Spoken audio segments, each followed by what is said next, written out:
All right, I think this should be working for YouTube. So, hey, YouTube, how y'all doing? Appreciate y'all joining us. Let me let the people in and we are going to get started. Yeah, all right, that's working.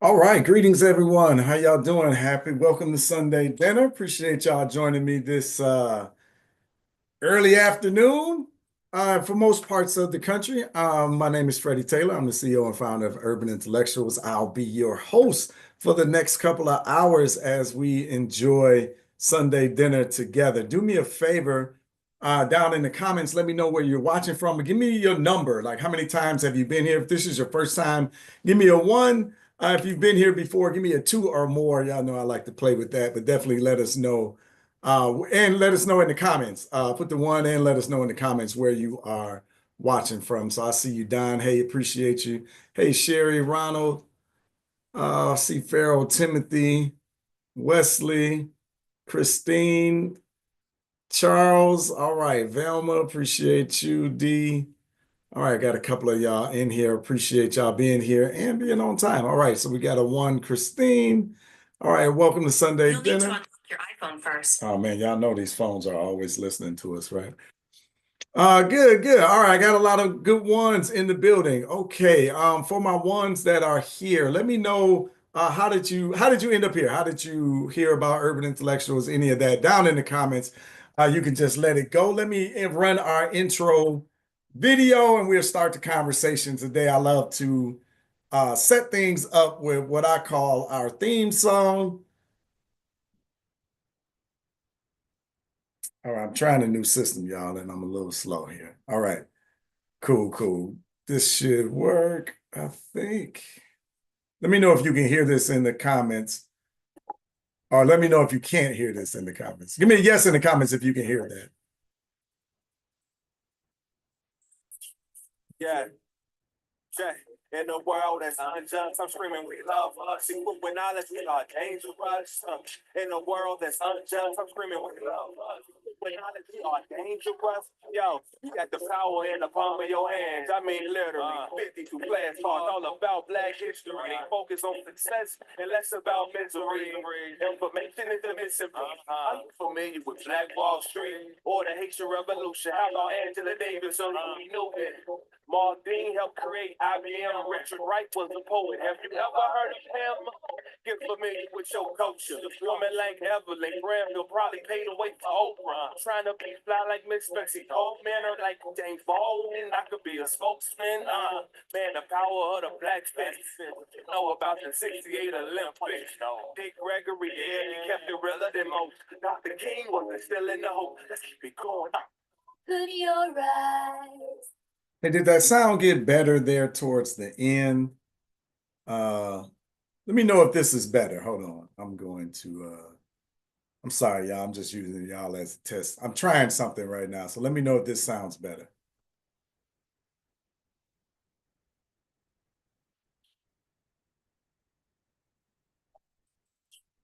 Yeah.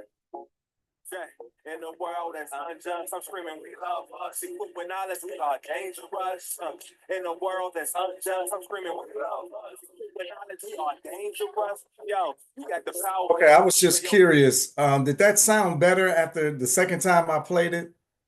Again, y'all, I'm just trying something new, right? You know, we always trying to elevate the experience here at Urban Intellectual. So I'm working on my sound. I got a little switcher over here. I'm playing around with some things, still spotty. All right, well, I'll work on that and try to continue building on that. No, the same. Okay. All right, all right, all right. I tried that. I tried that. Let me give you our Sunday. All right, well, welcome to Sunday dinner, right? Let me just go into it because I got another half put together piece here, our official introduction. But I'll just go ahead and wing it and have the conversation. But really, I want to welcome you to Sunday dinner. We're taking from the old school playbook, right? From the old school Black family playbook of going to grandma's house every Sunday. And that's what we're replicating here on Sunday dinner each and every Sunday. So we are here, but instead of soul food for the belly, we're having soul food conversation for the community. So we're having these discussions that are important to our community that we probably should be having more openly and honestly in the community, but for whatever reason we aren't. So we are doing that here at Sunday Dinner.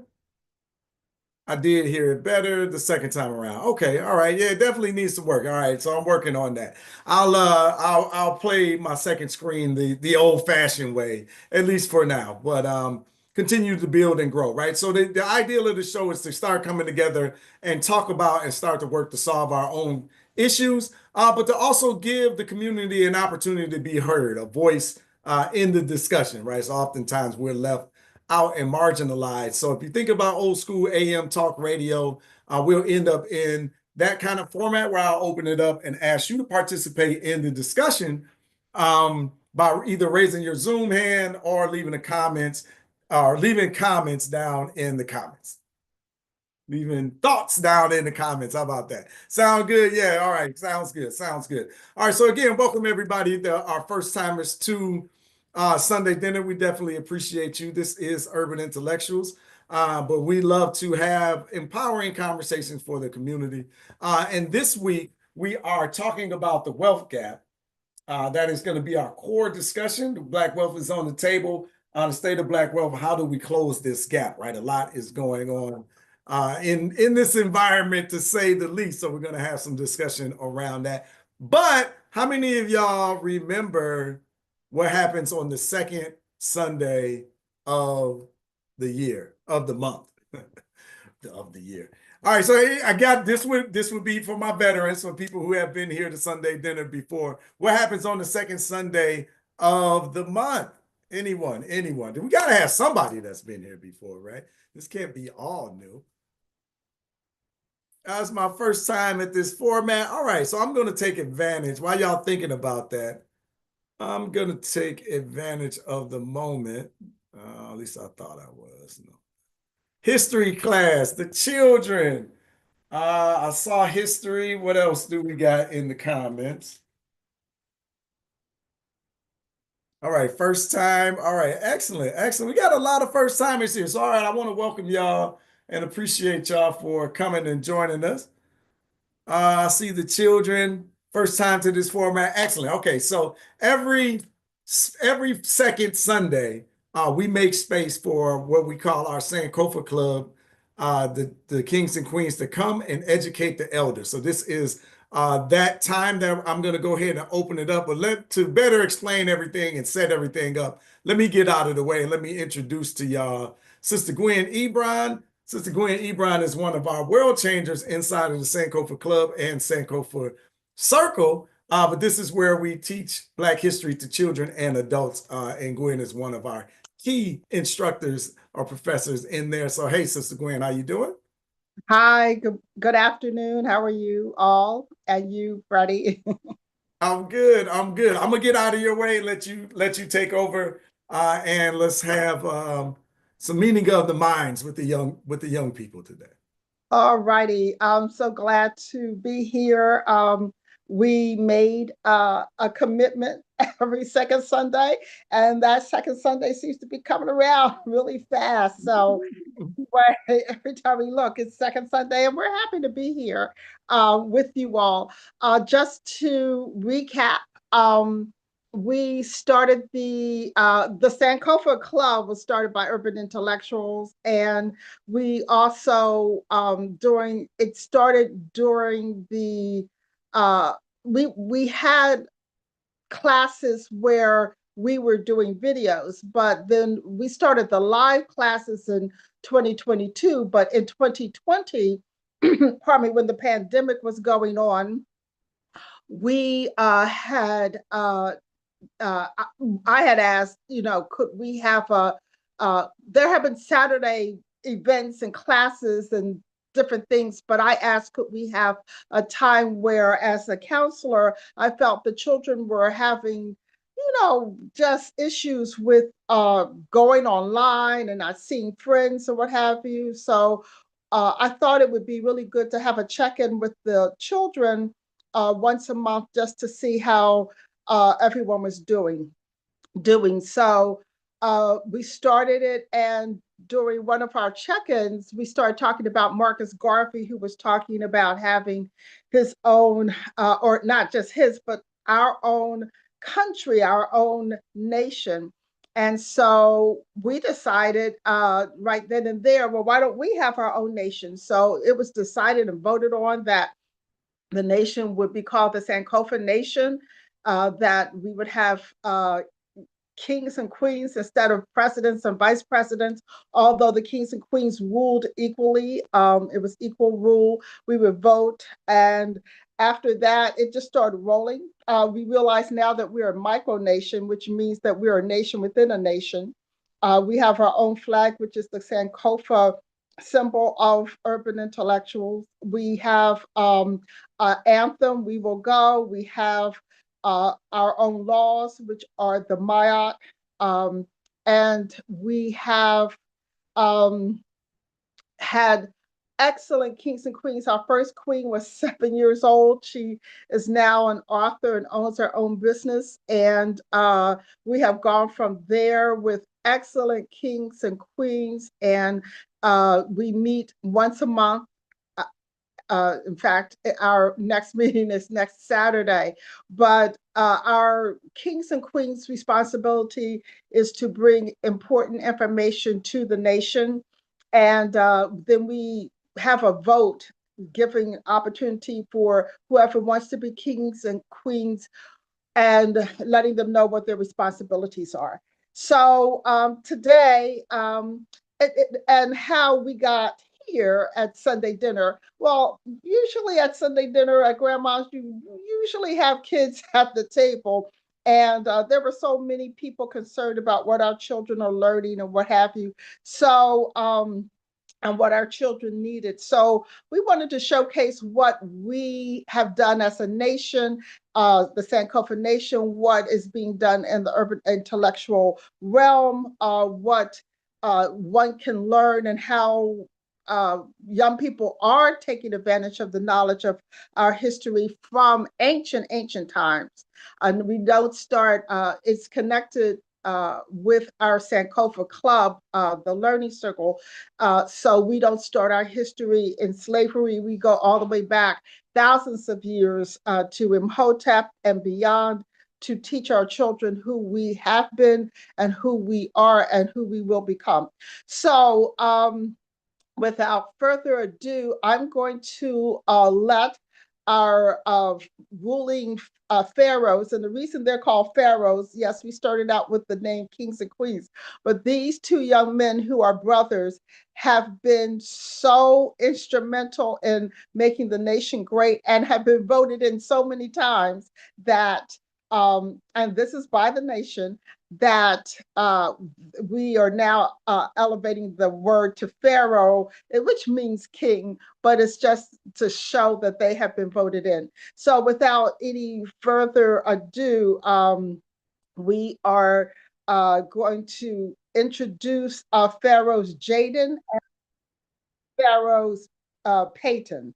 Oh, okay. All right. So good. I'm glad that it's recording now. So I want to say that again. We're introducing Pharaoh Jaden and Pharaoh Peyton, who will present to you this afternoon. And so welcome, Pharaoh's Jaden, Peyton. And do you need to be made co-host? Yes, please. Okay. Freddie, can you make them co-host as well?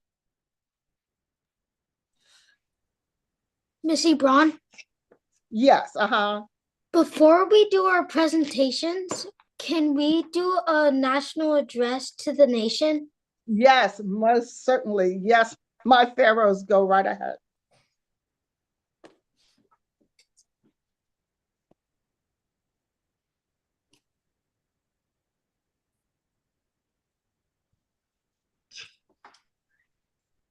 Good afternoon, and Sal Bona Sunday Dinner Elders. We see you and all your ancestors. We are pharaohs Jaden and Peyton. We also want to recognize and acknowledge our queens and advisors. We thank our honored elders, keepers of wisdoms, and guardians of the path, Mr. Freddie Taylor, Mrs. Ebron, Mr. Damon Tyler, and Miss Tamiko Cohen. Sunday dinner elders, we deeply appreciate you sharing your time with us for this sacred exchanging of listening and teaching and learning. National status and key updates. Before we begin our presentations, we would like to provide a brief national address and state of our nation. Membership and leadership. Our leadership, membership, and world changers remain strong and dedicated. We had our town hall on March 22nd, 2025. That's when Queen Kaya shared an amazing presentation about her trip to the beautiful country Ghana. We learned about the people, the culture, and nature. And Sankofa classes. Since we last spoke with you, we learned the following with our world changers, Mrs. Ebron and Mr. Damon Tyler. What we can learn from the movie 688 Parts 2 through 6 and Mary McLeod Bethune, developing our emotional language to center ourselves, a critical look back at integration, health benefits of fasting, the 6 steps to greater self-discipline, and the 7 tips to better family and friend relationships. Calls to action. We continue to work towards our goals to become a recognized micronation. We ask that you have your children, grandchildren, or students join Sankofa Club. You may remember that my brother and I asked the elders to share a few sayings that you grew up hearing. We are hoping you can share 1 or 2 with us today. In closing, our message of hope and unity is: our nation is rich, our currency is enthusiasm, knowledge, and collaboration. Hotep. And now we're going to do our presentation.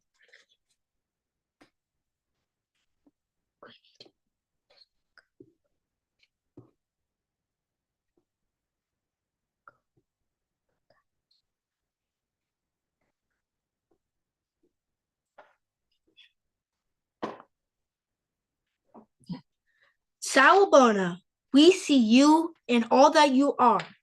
We are Pharaohs Jaden and Peyton, Junior World Changers. Today, we want to talk about our superpower, melanin. Melanin is truly magical. Let's explore this superpower.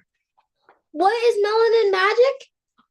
Learning the beauty of the pigment of your skin and embracing it. Realizing the power you have within yourself and the duty you have to hold yourself to a high standard so that the magic radiates from within.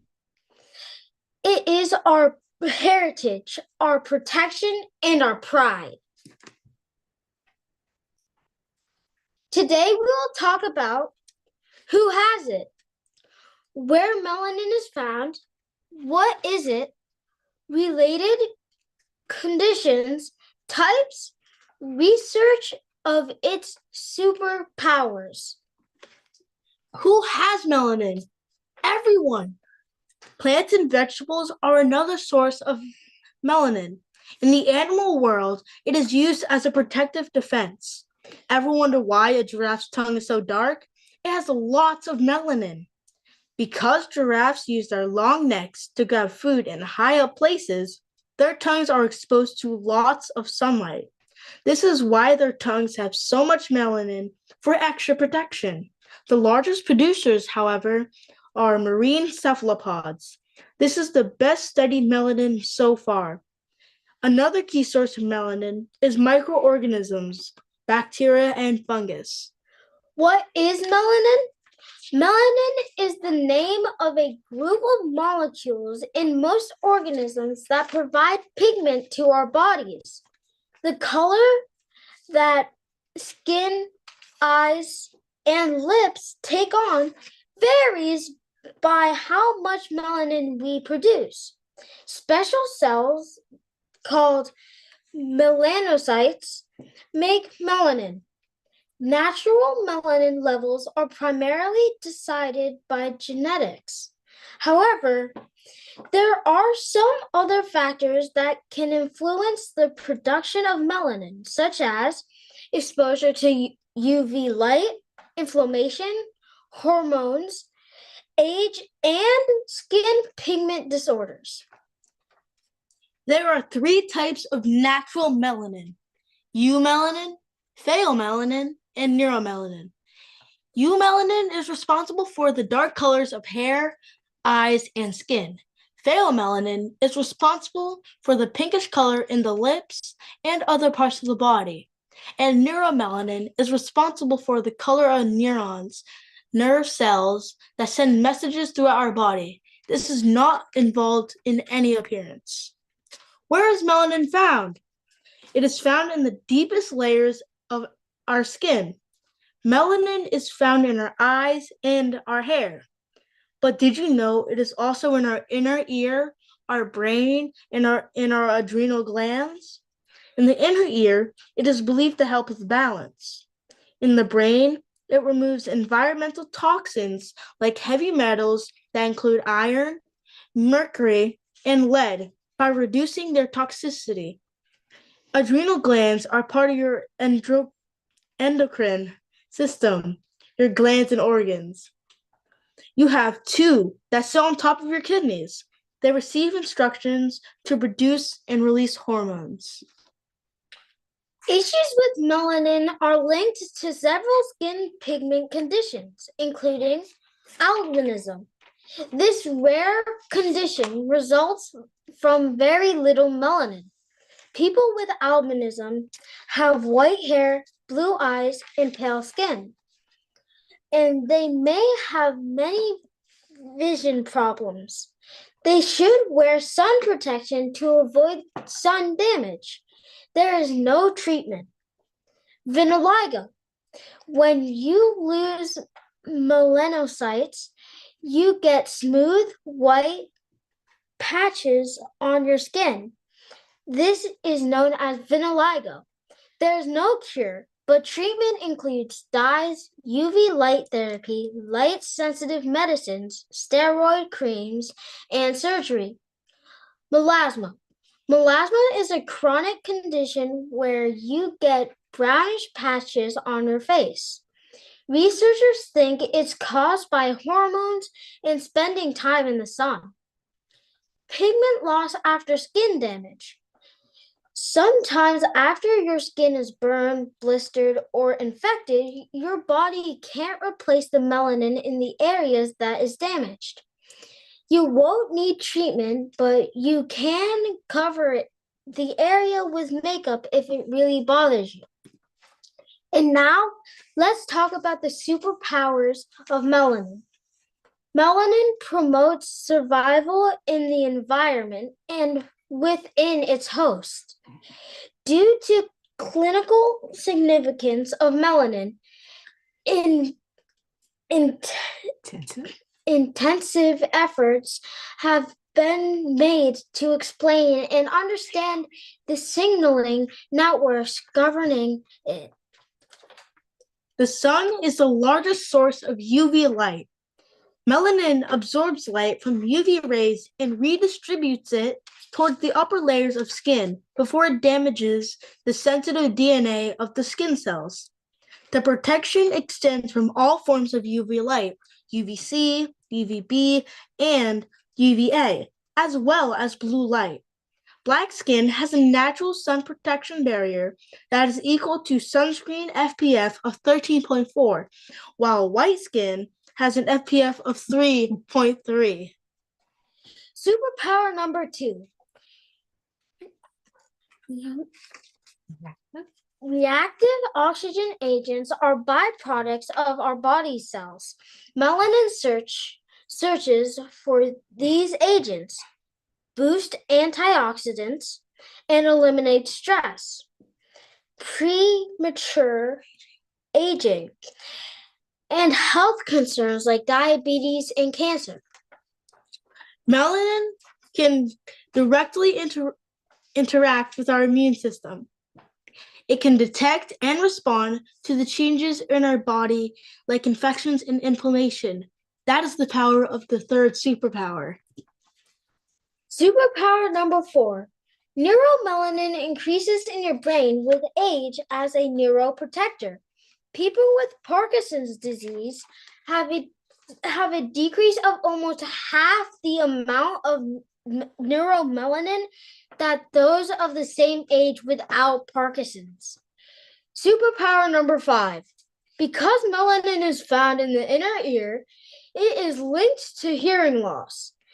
People with too little melanin have a higher risk of hearing problems. The world has been studying our melanin for years.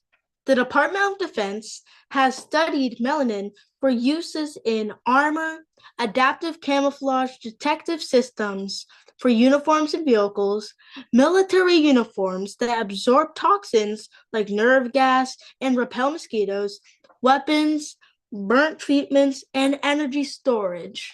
The beauty and cosmetic industry has been studying melanin more intensely. The term nanomaterials and nanotechnology are used for the use of melanin in this industry.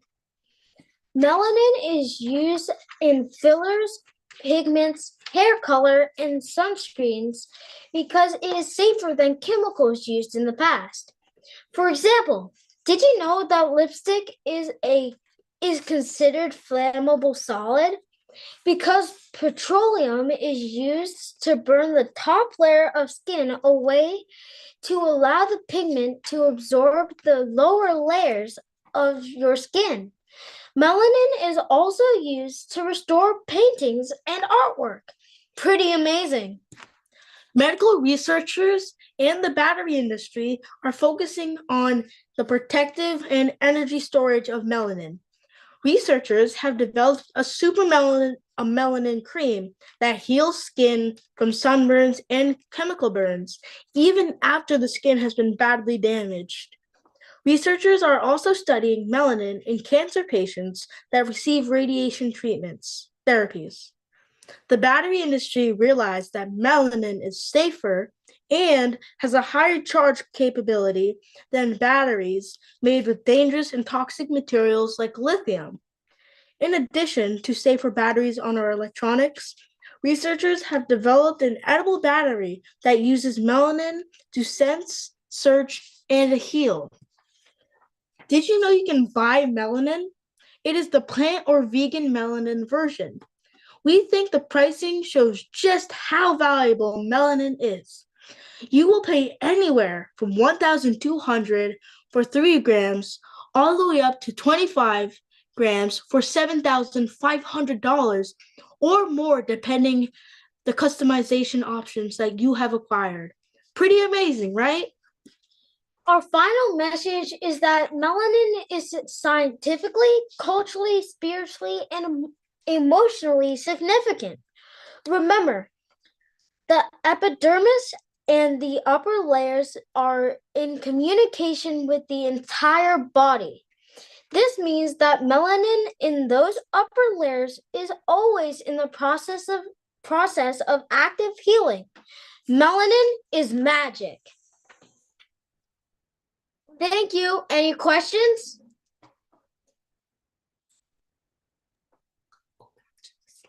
Let's give our pharaohs a round of applause first before you can unmute and then mute back. Round of applause. Good. Amazing. Well done. Amazing. Amazing. Great job. Great job. Thank you. Thank you. So are there any questions? I think everybody's just blown away about what you just presented. I'm going to ask a sunscreen question. A lot of people say that we don't need sunscreen because of the color of our skin, and people still seem to think that we do. I don't know if you're able to answer that question, but do you feel that we need sunscreen? I honestly think everyone should wear sunscreen no matter what skin tone or skin color you have, because it always adds an extra layer of protection no matter what. Thank you. What did you find the most interesting fact in your research to put together this presentation? What was most interesting? For me, it was the edible batteries and figuring out that you can buy melanin. Please. The most interesting fact for me was that people with melanin have like more protection than people without melanin, which was kind of interesting. 12 and 10 ball. What a course that we have here today. And the answers for the chip on the soldier. Jantra has her hand up. You're on mute, sister. Oh, you went back.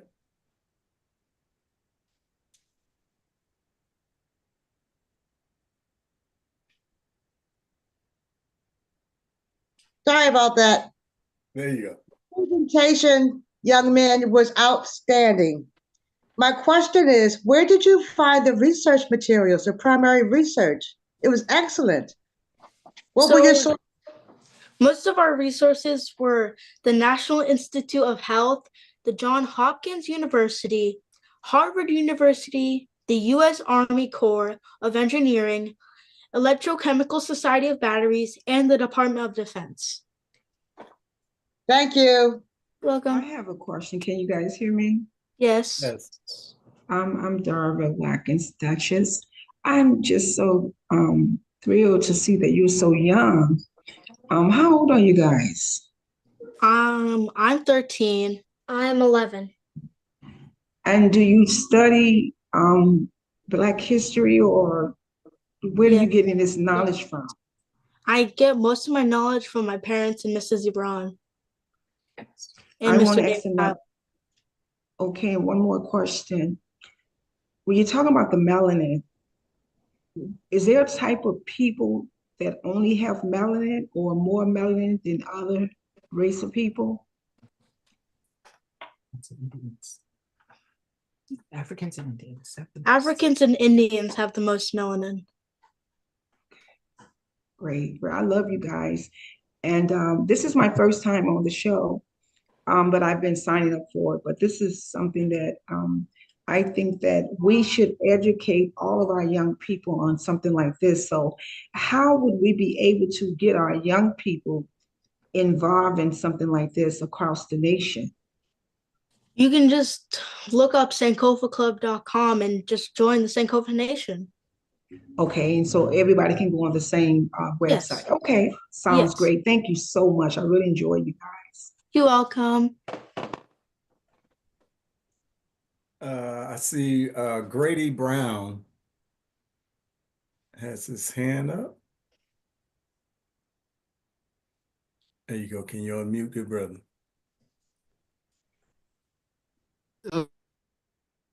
You muted again. You muted yourself. You went back. Can you all hear me, Brother Freddie Yes. and family?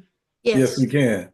Yes, I just want to thank the young pharaohs for this very important piece and groundbreaking information on melon. And a lot of us, including myself, don't really have a good understanding of what melon is. And so often, we hear about people bleaching skin, but what you young pharaohs just explained, that defeat that myth about bleaching your skin and all that craziness and nonsense. And also as a young man growing up in the East St. Louis area, I like other dark complected Africans here in America, I used to have like a little low concept of myself because of my skin complexion. And that was by design because, in here in America, everything is white is made to be beautiful and good, and everything dark and black is made to be bad. So that's what they come from. But through the years, I got over that and learned to not just learn, but grown to love my dark complexion. And as I got older, I learned the benefits of having this dark complexion. But I do thank you, young man, you young pharaohs. Keep up the good work. Uh, this proves that our young people are intelligent. They yearn to learn, and our young people do read and research. You guys, defeat that myth that white people put on our young black students that we can't learn, that you guys can't learn and can't achieve in the classroom, and therefore cannot earn. That's a myth, and they only do that because they want to keep that playing field unleveled because they know, you know, you guys get in that boardroom or this laboratory, they own inferiority and they own mediocre ways to come out. That's why this whole DUI thing, but I don't want to go get off into that brother Freddie and family. I'll say that for another time, but I appreciate you guys inviting me on. And thank you, young man. Thank you for sharing that with us, Mr. Grady. Okay. All right, Charlotte. Good afternoon. I would like to congratulate the young pharaohs. I think your presentation was just beautiful, impeccable, and it just makes my heart swell to see my young people doing something so well and to the advantage of your maturity and your place in this world. I think it's wonderful. And my only other question is, what city and state do you live in? I live in Boston, Massachusetts. You're in Boston. Excellent. I know Boston. Well, congratulations. And I really appreciate the knowledge that you've imparted, even at my age and having worked in dermatology at Howard University with a very great, now late professor and researcher in vitiligo. It was really nice to hear your presentation. Thank you. You're welcome, and thank you.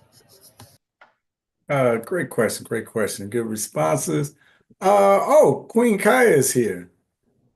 All right. Okay. All right. Queen Kaya is here. All right. So let I'm laughing because I started to say King Freddie. I'm sorry. U.S. King. So let's ask if there are any more questions for the pharaohs. And any other questions for the pharaohs? Yes, I have a question. Okay, go right ahead. Yes, I'd like to say, as the presiding elder for the National Black Council of Elders, I'd like to congratulate the two pharaohs for their excellent presentation. And my question is, in your research, did you find where a lot of the melanin that is used in the research, where does it come from? Where did it get the melanin from?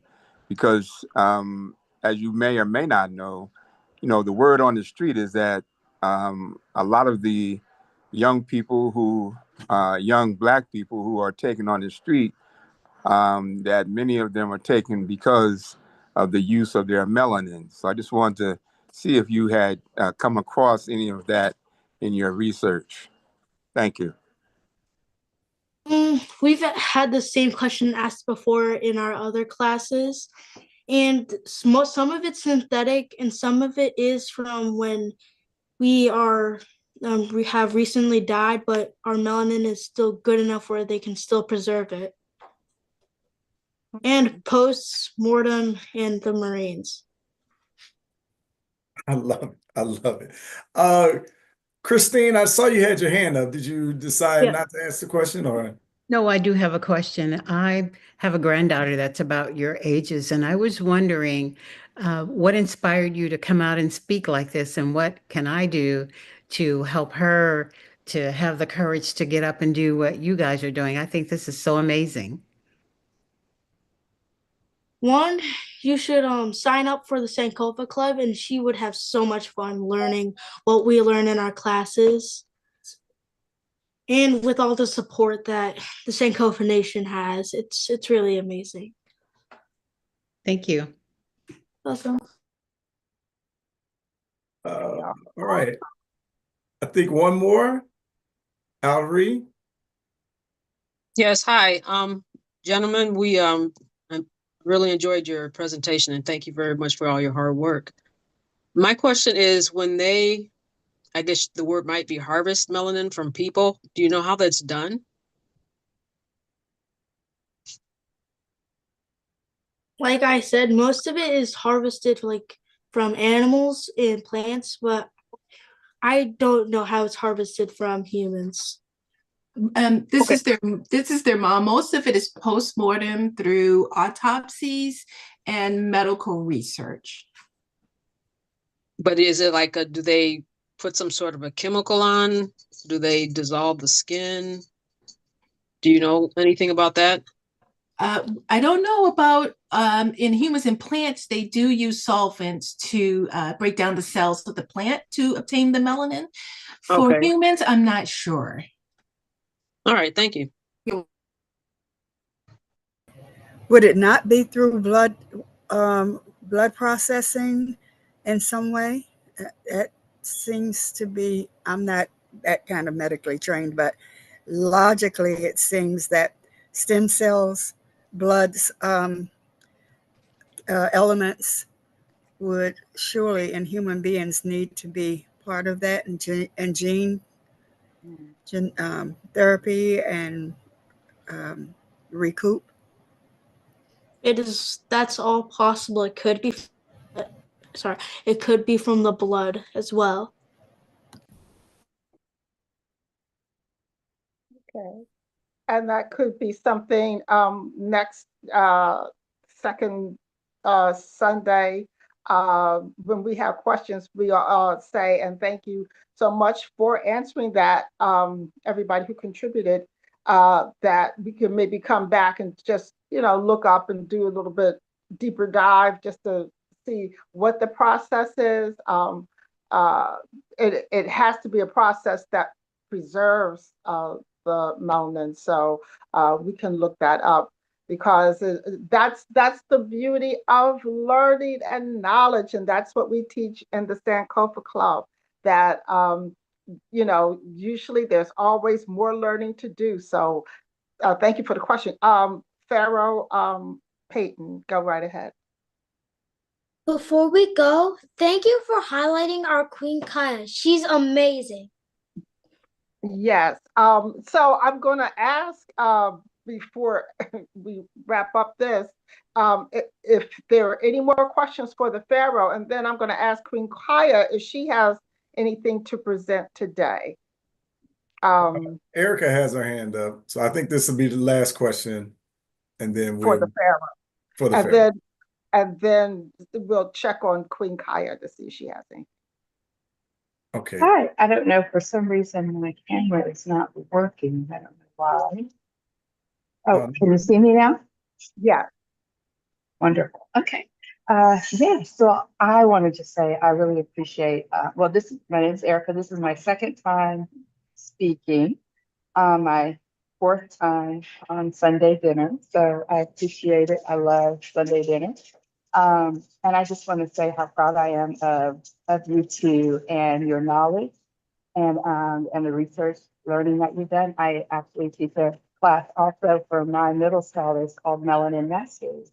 And so it's wonderful what you all are learning. We think that you will want to pursue more learning about melanin. That's my first question. And then I have a book that I'd like to share with you that you might enjoy reading that I send to all of my scholars.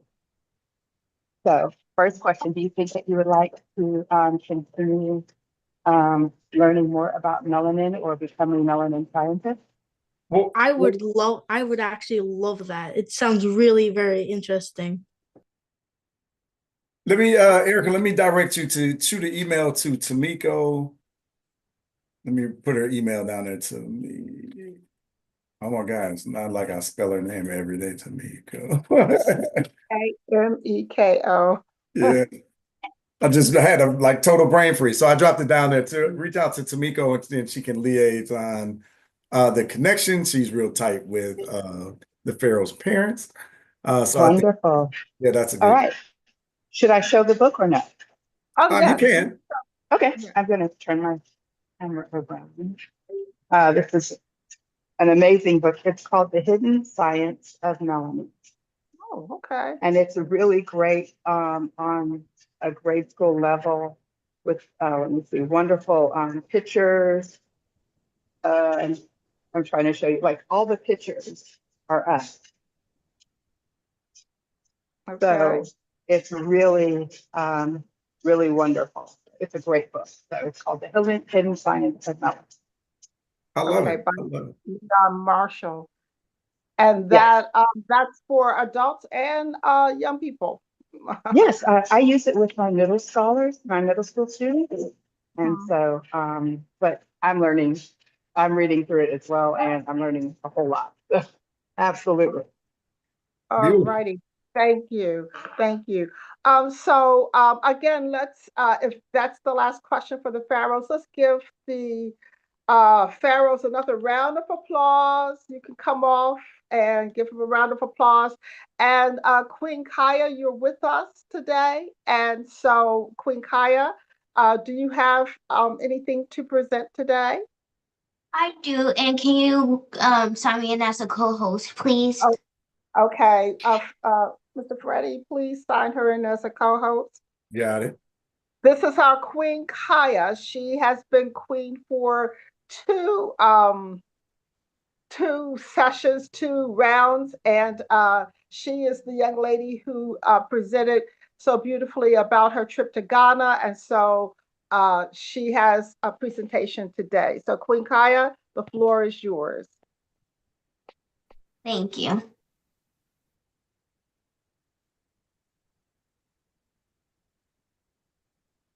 Can you see my screen? Can you see my screen? Yes, we can. Okay. My Ghanaian roots.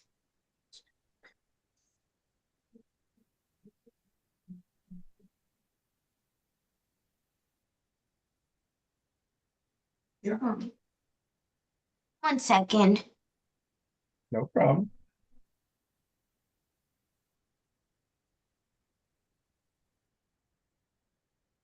Just let me know when you are ready. But for all of our people, this is part of our Sankofa Club. So you heard the young pharaohs mentioning the participation in the Sankofa Club. So you can go to sankofaclub.com. But this is where we engage our young people. And Sister Gwen Ebron is one of the lead world changers inside of the club, teaching the history and the culture and the etiquette of the community. So definitely your children, your grandchildren, even your great grands are welcome. Every one of them won't present on Sunday dinner, but they have the option to if they rise to become a pharaoh in the organization, but it's giving them public speaking opportunities, opportunities to research, opportunities to teach in front of their peers via the Zoom platform, just like this. And now with this crossover with Sunday dinner, even sharing their knowledge and insight with the adults in the community, even building their courage and confidence even more. So did you need a little more time, Queen Kaya? Thank you, but I'm good now. Excellent. But to the pharaohs, I liked your presentation. You did a great job. You do great every single time. My Ghanaian roots. Akwaba, welcome to Ghana, the country of gold. My name is Queen Kaya, and let me tell you about my trip to Ghana. Did you know the capital of Ghana is Accra? Ghana gained its independence from British rule in 1957, and Kwame Nkrumah was the first president. The name Ghana comes from the ancient Soninke people who lived in the ancient empire of Ghana, and the country was renamed after them following independence. Prior to its independence, it was called the Gold Coast. Ghana is home to the largest man-made lake in the world.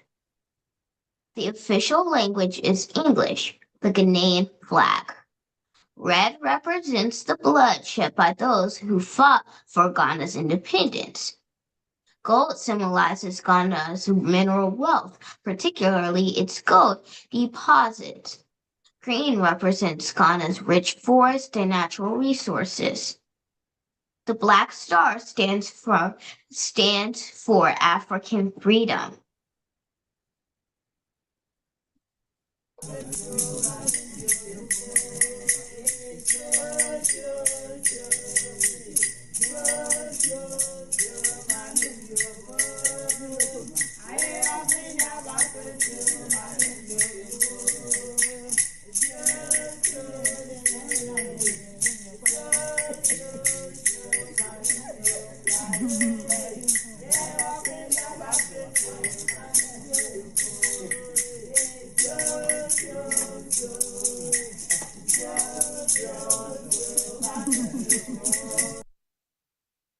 Child is born typically 8 days after birth. They are taken to the Akan ceremony, where they are introduced to the world and given their name. Your name is determined by the day of the week you were born. I was born on Wednesday, so my African name is Akua. My mommy was born on Friday, and her name is Sophia. After we were named, we received blessings from the chief of Asante village. Fun facts: when sitting in the state, the chief is only allowed to speak in his native tongue. He must receive permission from the queens and other court to speak in another language. The chief memorized my real name and asked to take a picture with me.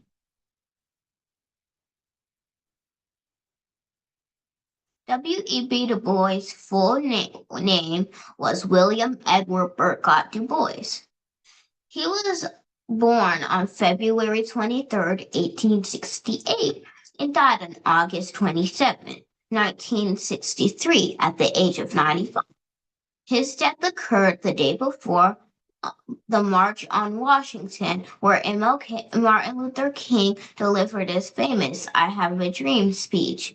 In fact, in 1903, W.E.B. Du Bois proposed the same march after enduring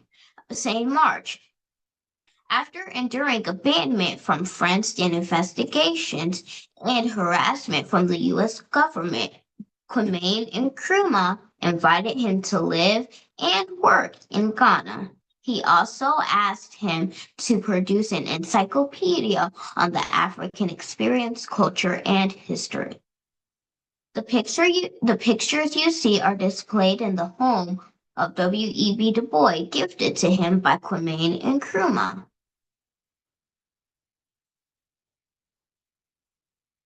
The Walk of My Ancestors. Halfway through our trip, we took a walk with our ancestors to the Assamanso slave riverside. This is where they were branded and auctioned for the first time. It is also where they took their last bath before being taken to the slave dungeons. We were all white and walked barefoot to honor our ancestors and their journey. My feet were hurting, but my ancestors walked this path millions of times.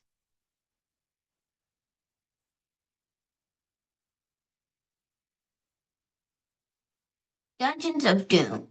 Elmina Castle and Cape Coast Castle. They call them castles, but there is nothing glamorous or royal about them. After our ancestors took their last bath, they were taken to the dungeons where they had very little air and food. They also had no toilets. Next, we will have a video that tells us more about these conditions.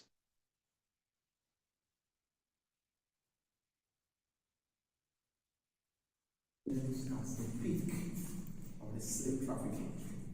So they designed it purposely for our ancestors. So it was built for 1,300 people at the time. So from the entrance to this place to the last end, it was for 1,000 men, 1,000 in total. But British divided the dungeons into 5. This is one. 200 people in 200. There was no lights. That is why I switched on the lights so that you can have a feel of the situation. So these 3 rows we all see now were the only ventilation for 200 human beings. They stayed 2 weeks minimum in 3 months because of ships. So some of them got blind. Some became blind. Look at the floor, you can see bricks. I said they brought this from England. It's original. They didn't give the Africans toilet facility or urinal. So they were compared. Go to toilet on the floor. They will relate tradition. They lie for about 3 months in chains. These trenches were built as their urinal. And when you urinate, the urine will pass through into the sea. But it reached a time that some Africans started fighting British people. They wanted freedom. Those doing that, they identified them and brought them from this side to this place. So they created a door here. So this dungeon was called a strong room. So British were not coming to clean the waste. So the toilet started piling. It started from one level to the other to the other. It reached a time that this bricks was covered outright with waste. Waste came up like this. So I want to show you that one. So from here, watch me first. From here, move to the side. Let's go this way. This where you are talking. Okay. This way. Okay, continue. Thank you. This group come all the way to the side. All of you. I want to show you something.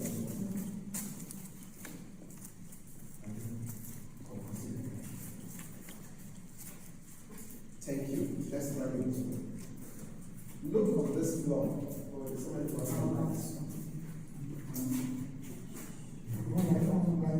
yes, I'm seeing the light on this one. Thank you. I don't stay where you are. If you look on this wall, you can see lines on the wall. Look down. There are some markings down.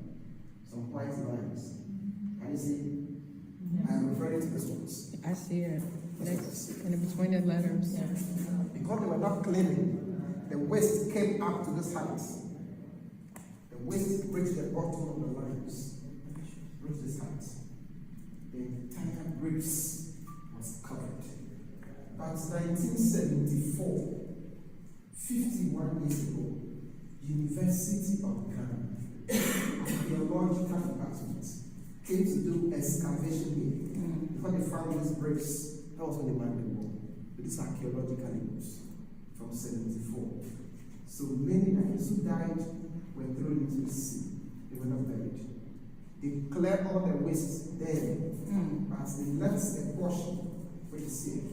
So, one minute, so can you come here? Come inside. Thank you. Look here. There is something inside this fence. Look at it. It is not the same like the bricks. Well. That is solid waste. An accumulation of toilets, urine, sweat, and other things. You want come over this? This is that. Then you look. So this is how the floor was like. So when they did the excavation, they cleared all and left this one. That is why we have fences, so that generations yet unborn come and see. So this is solid.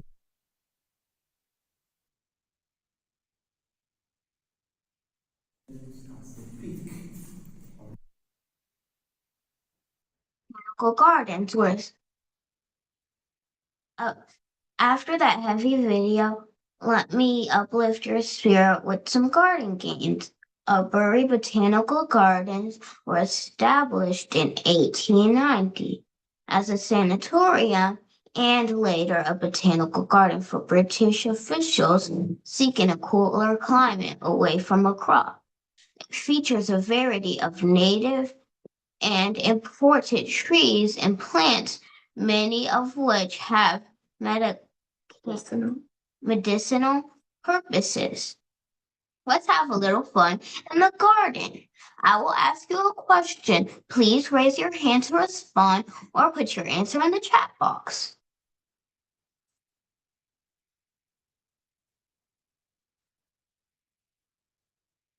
What do you think this is? What do you think the furry stuff is?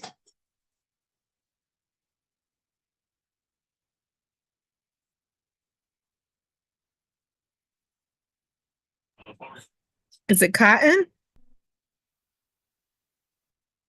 It is cotton. It's cotton from a cotton tree. We will play the video for extra information. It's coming from this tree. Oh. This is a baby cotton tree. I thought cotton from the soil. Yeah, we have two species, two types of cotton. The American cotton and African cotton. Americans they produce their cotton in a plantation and pack it. Yes. In Africa, we don't plant cotton. This is the trees that produce cotton. Oh my goodness. All I had to do was just plant the tree, and that would have just came raining down on them. And there's no thorn. Is there a thorn to pick it? This is actually real cotton. You see? You want to touch it? Yeah, you can. Sure. Oh, the cotton seed is in there, y'all. Oh, it's so If I soft. brought some home, would I get in trouble? They will stop you because you can't take plants. this can become Smuggle that invasive. cotton seed. Oh, but it's It can use that become invasive. Yeah. like soft. I'm getting this cotton seed. Hey, I'm gonna smuggle this cotton seed, right? So in Africa, before the Americans started introducing their cotton here, this is what we would use to produce our pillows, our mattresses, our teddy bears, our fabrics. They all were produced from this. But today, you don't see this cotton again because they import more of the American cotton and rather stop using this. And it takes, like, this is already soft, like, it takes the American cotton. You gotta do a lot of synthetic stuff up in there. You have to, like, puff it out.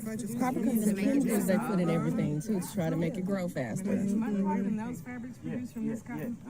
But I like this. It is extremely soft. If you buy, That's why I like if it. you buy a pillow or a mattress that is made in Africa, this is what is stuff in. So there's a difference. Yeah. And it's not bleached, probably. No. Yeah, this isn't even blue. So this is the color of cotton. Yeah, instead of white. But they always say, you know, They're always trying to make it. paper in our country. It's coming from straight. Look. It's closed up. Yeah. If I'm hiding in the bush, straight. Look. It's coming from this tree. Oh. Straight. Look. It's closed up. Yeah. Now, does it want to eat you, or is it just... No, this is not Venus flytrap. We have the Venus. Please, I didn't have enough. Do it again. But if I saw that when I was walking, I would think there was a snake or something. And I will tell them. Don't worry. Can I touch? Yeah, feel free. You can touch them yourself and video it. Oh, gosh. So, If I leave my hand there, then it's going to shut it. no, you're not going to eat your hand. Don't scare me like that. So, their actual name again, is Buddha. mimosa. Mimosa? The plant for the drink is, for the champagne is in the family with it. But they are in the Ancestors use this plant.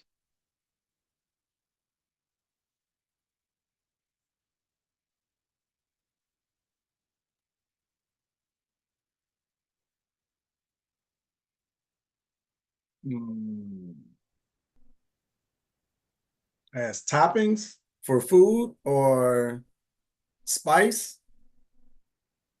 Medicinal? Someone said medicinal in the comments.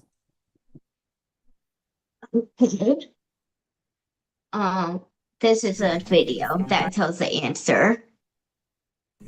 If I'm hiding in the bush, so when the blacks are hiding in the bush, the whites or the slave masters sometimes trace them into the bush to catch them. When a white man traces you into the bush, It's a little low and tough to hear.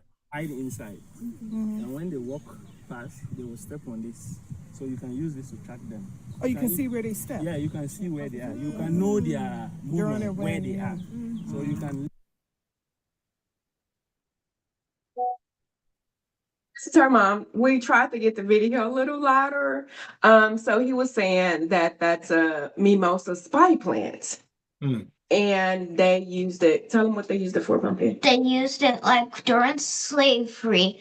Or when they were trying to capture the slaves. When they were trying to capture the slaves, the whites went into the bush and then they traced the blacks in the bush and they would step on the spy plant. And when you step on the plant or touch it, it would bend in and they would step on it not knowing what they step on.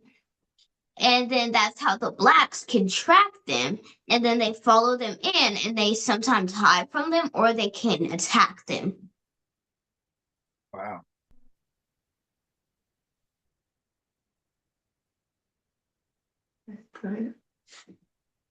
This is the monkey pot tree. How do you think it got its name?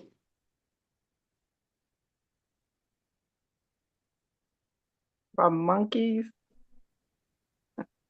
Yeah, monkeys love it. Close. Close. Close. Well, go ahead and tell us. There's always some beans or nuts in there. Yeah. We have eaten them, so I'm going to use the stone to demonstrate. Yeah. That one's low too. Yeah, in the form of a ball. Okay, so basically what he's saying, like with the that outside that looks like a coconut a little, that's what the tree shape was. The fruit, that's the fruit. So it has some delicious fruit. It smells good. All animals want to eat it. And normal animals, they will come stick their hand in there. And when they stick their hand in there, they get stuck. They can't take their arm out or leg out. And eventually other animals would just fly away, get away, let go of the fruit when they find out they can't handle it. They can't take it out. But the monkeys, they keep their hand inside there because they're not ready to let go of the fruit because it smells good and it tastes good and they want to keep it in there. So sometimes they pass away in there because they're not ready to let go of it. And sometimes they'll put their head in there. And that's they just put their head in there and people try to help them, but they don't want to take their hand out. Food, they fill up the cheeks. They'll eat the seed and they'll fill up their cheeks. Nice. And then they can't get their heads out or hands. During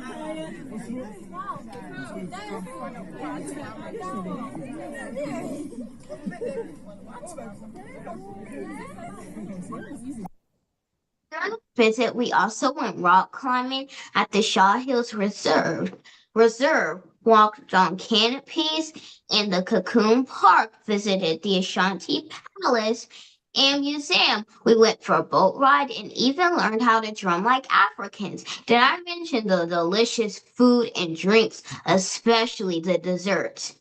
Overall, I had a great time in Ghana. I highly recommend you add Ghana to your bucket list.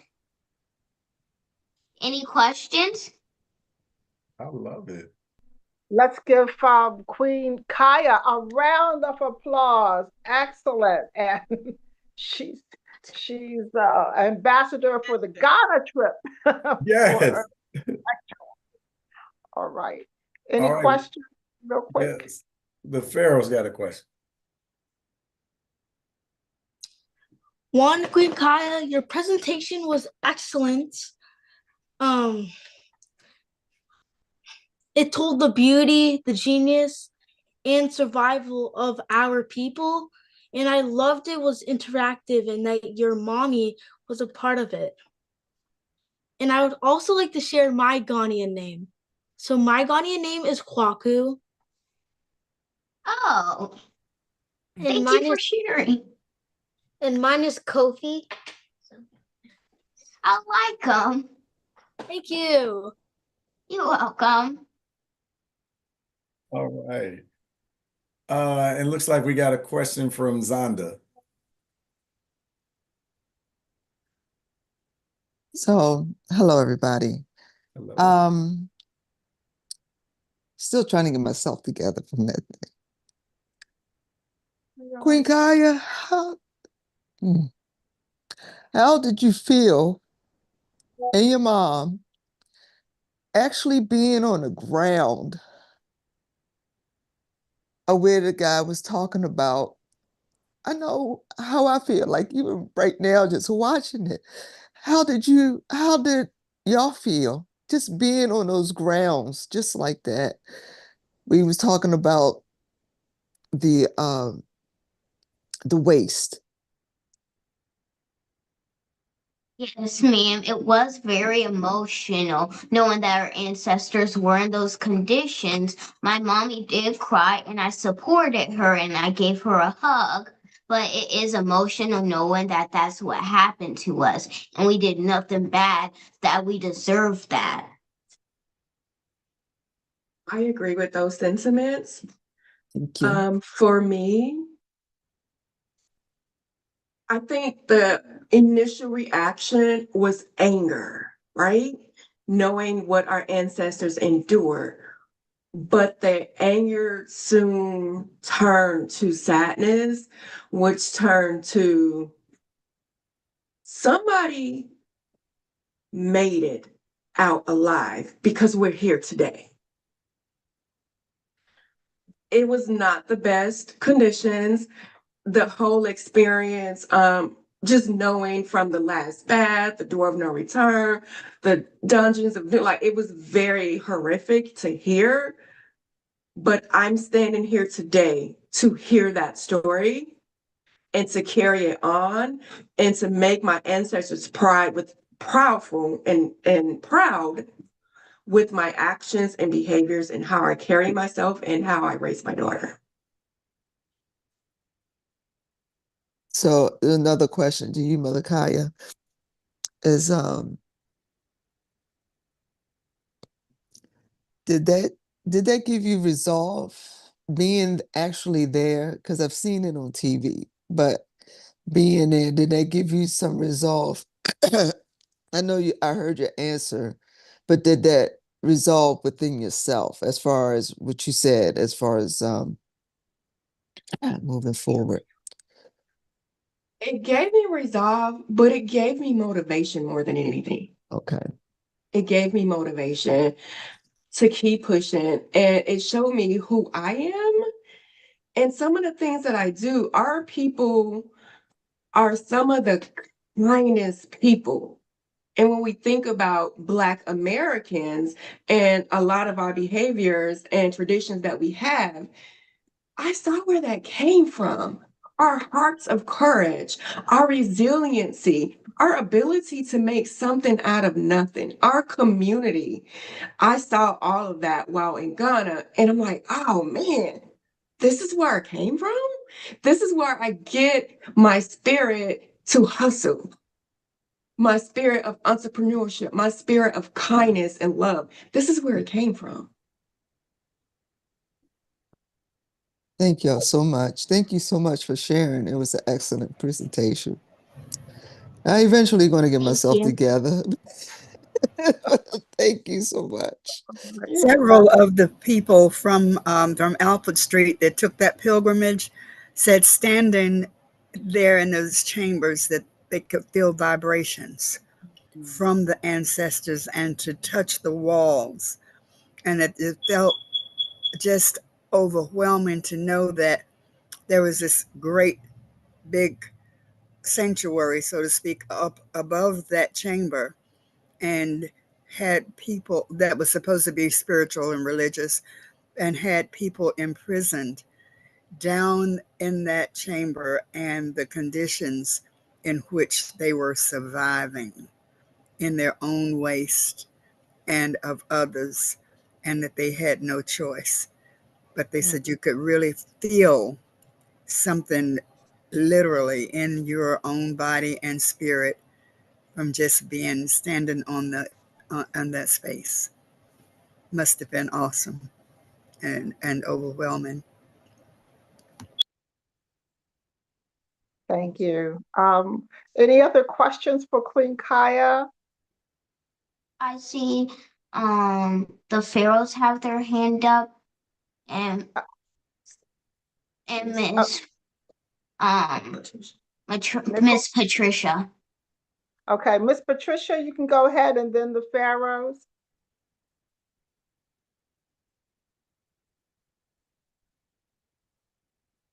Miss Patricia, you can unmute. Yeah. Okay. Okay. Can you hear me? Yes. Uh-huh. Okay. This is my first time attending this presentation. I'm really moved and inspired, just learning from this presentation. But I have a question to ask the, not Pharaoh, but the person that was given this presentation, after going over to Ghana and going down into the area where they kept the slaves. Why do you think they treated our people this way? Why? Well, the reason why I think they treated our people like this is because all the mineral wealth that Yahuwah, I call him Yahuwah, but his name to you guys might be God, but of what he provided us with, all the gold, all of that, they envy us. They want the body like us. They want the everything like us, and they don't have it. All right. That was good. That was good. So it was some form of envy? Yes, ma'am. For our ancestors' intelligence and our gift that God has given our people? Yes, ma'am. Thank you. You're welcome. Okay. And who else? The pharaohs, go right ahead. Queen Kaya, did you meet any children while you were there at Ghana? Well, I did meet children. They were school groups that went there at the same destination at us. But in our group, there was no children. I was the only child, but we did see other schools there. Prince, your friend from the hotel. Oh, I did meet someone at the hotel. His name was Prince. Okay. He was Ghanaian. He's Ghanaian. Oh, okay. So you met a Ghanaian child. Okay. All right. Mrs. Lebron, I'm sorry, this is Jaden and Peyton's mom, if I may, for a moment. Sure, go right ahead. I just want to say, Queen Kaya, I am so proud of you. You always come to your nation with a smile, knowledge, and confidence.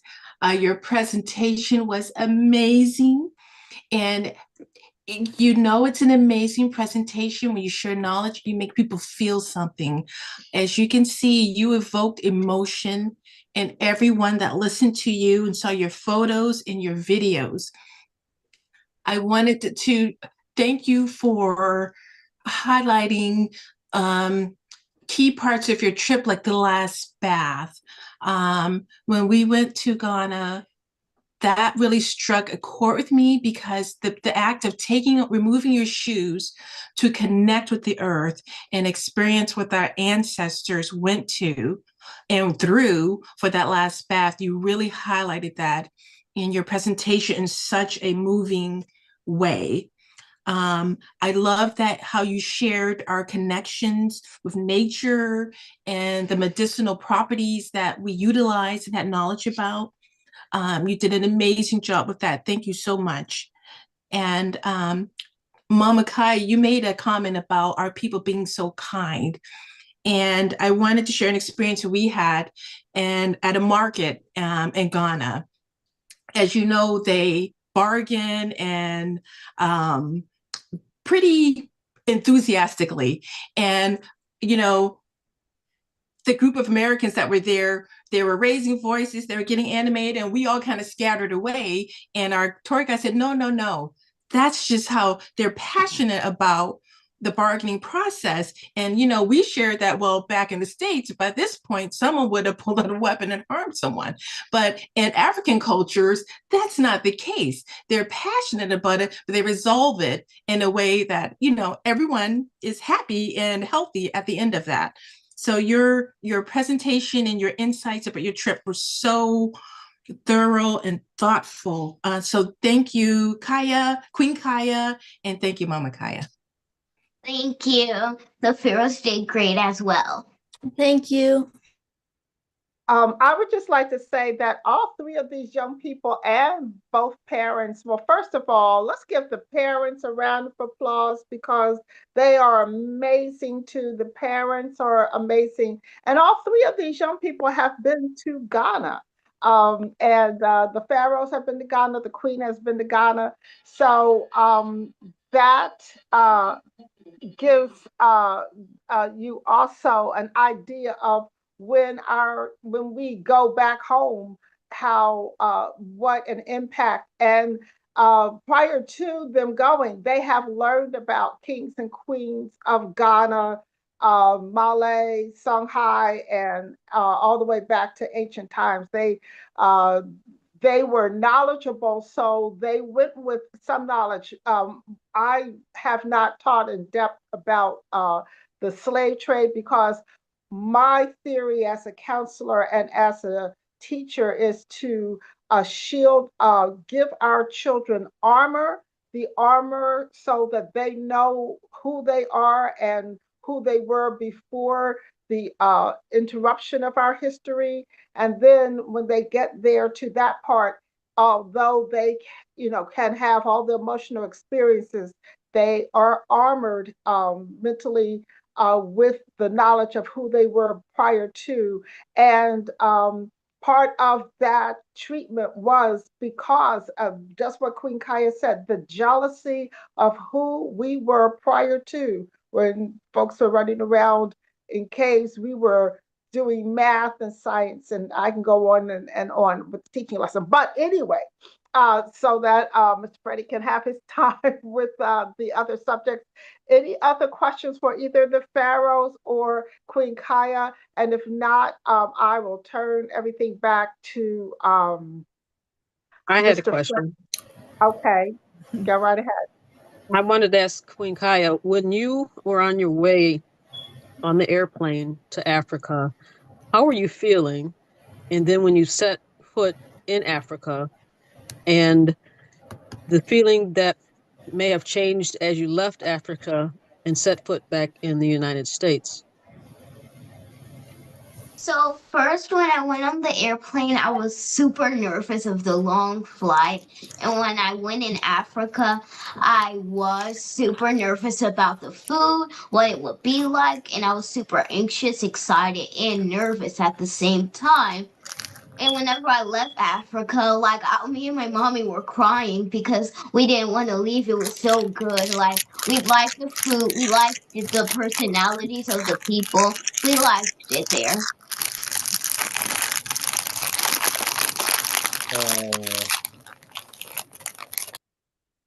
There we go. I got it.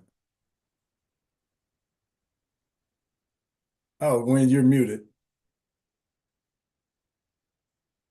Miss Charlotte, I'm sorry. Miss Charlotte, you had your hand up. Thank you. Yes, just wanted to ask Queen Kaya how old she is and where she is from. I'm 8 years old and I'm from Clarksville, Tennessee. I'm sorry, what part of Tennessee? Clarksville. Clarksville. Great. Well, you did a great presentation. Thank Very, you. very astute young lady. I'm proud of you. Thank you for the education. Thank you. And everyone, this is just a small sample of what happens when children know who they are. And these children know who they are. And so if you are, whatever you have in child form, children, grandchildren, great-grandchildren, nieces, nephews, what have you, we have the Sankofa Club Circle for younger people. And then we have for teens and adults, we have classes too. when you know who you are, this is what you produce. Yes, they are excellent parents, but when you know who you are, you see the product of what can be produced. And we just go along and teach, and they just bring their beauty to us. So if there are no other questions, I'm going to close out this segment and by letting Queen Kaya and Pharaoh Jaden and Peyton, we always say, and Mother Zonda's also one of our students. She brings on her niece. We say Hotep. So that we're not closing out the session. No, we're still having dinner, but we're closing out this part. So on the count of three, my queen, I bow. My pharaohs, I bow. Mother Zonda, 1, 2, 3. Hotep. Hotep. Hotep. Thank y'all so much for that Hotep. presentation. I love it. I love it. Hotep. Yeah, definitely, y'all feel free to go ahead and unmute real quick and just give the young people some words of encouragement, some love, some good job, some congratulations. Shout out. Most excellent. Awesome. I love it always. Thank Awesome you. job, For young people. scholarship. Beautiful and Very good wonderful. job. Deeply inspiring. Thank We you are so very much. proud Phenomenal. of you, Keep young up the good people. work. Y'all I'm glad our future is in such good hands. Keep Thank walking in you. your greatness. Yes. Keep Gonna walking try and get the grandkids on board. That's right. I'm trying to do the same. Keep doing what you're doing. It is so Beautiful, great beautiful. to see our young Insightful. people be so educationally astute at such a young age, and we need this to catch fire like a blaze, because only then can we move forward with knowledge and education so that we can bring the rest of our young people along. Not only the young people, but us seniors All of too. us. Thank you. Yes. Well, we As all an can be just elementary school, master networkers and make this happen, because this was fantastic. as an Yes. elementary school teacher, I'd like to say I would love to have a classroom full of students like you all. I am very impressed. And it Yes. gives me hope and want to go to work in the morning. Thank you so much. I It love gives it. me hope for the future. I was kind of disgruntled with our younger generation, but seeing these young people here, we're going to be all right. We need more programs like this to showcase what these positive young people are doing, because in the newspaper business, the mantra or motto is, if it bleeds, it leads. Yeah. So our good doing people is not a headline for them. Yeah. I You think know, go ahead, sister. if you notice, my question had been to the pharaohs and to the queen, where they were physically, demographically located, the quality of education in the various locations. I was very interested to know, because that is not the quality of education I see exhibited, unfortunately, here in the Washington, D.C. area. How well these young people spoke, how well versed they were on the subjects that they spoke, the proper research and training had supported them, and their interest and commitment to it was just absolutely fantastic. I'm old and I don't see that every day, haven't seen it, didn't see it when I came through. And I love it. I love it. Hello, Kaya's mother responded that they homeschool, that she homeschools. Well, honey, you're doing an excellent job. God bless you and more power to you, and share it with as many other parents, the skills you have and the heart, so that we get more children like yours. Yep. I'll be brief. I just want to say that by being a part of the Sankofa Club, these are the seeds that were planted, and this is the fruit that you receive. By being a part of the Sankofa Club, I have seen young people get on. One of our kings, let me just say this, one of our kings, let me put it this way, one of our kings had had a challenge, but we wanted him to be a king in the very beginning because he was always on and he was always contributing, and we didn't know, uh, we didn't see or know anything about the challenge, but he would always say, "No, let someone else." But he finally became king, and he was a great king. So this is what this does. And when everything closes down all over the country and we're going, oh my God, what will we do? How will we teach our children? It's happening right here. It's been happening for 5 years. And so we rely on you to get out the word to people. If you want to see something different, then do something different. Something different. Get your children involved into this. We're on, I teach on Wednesdays. Mr. Damon teaches on Fridays.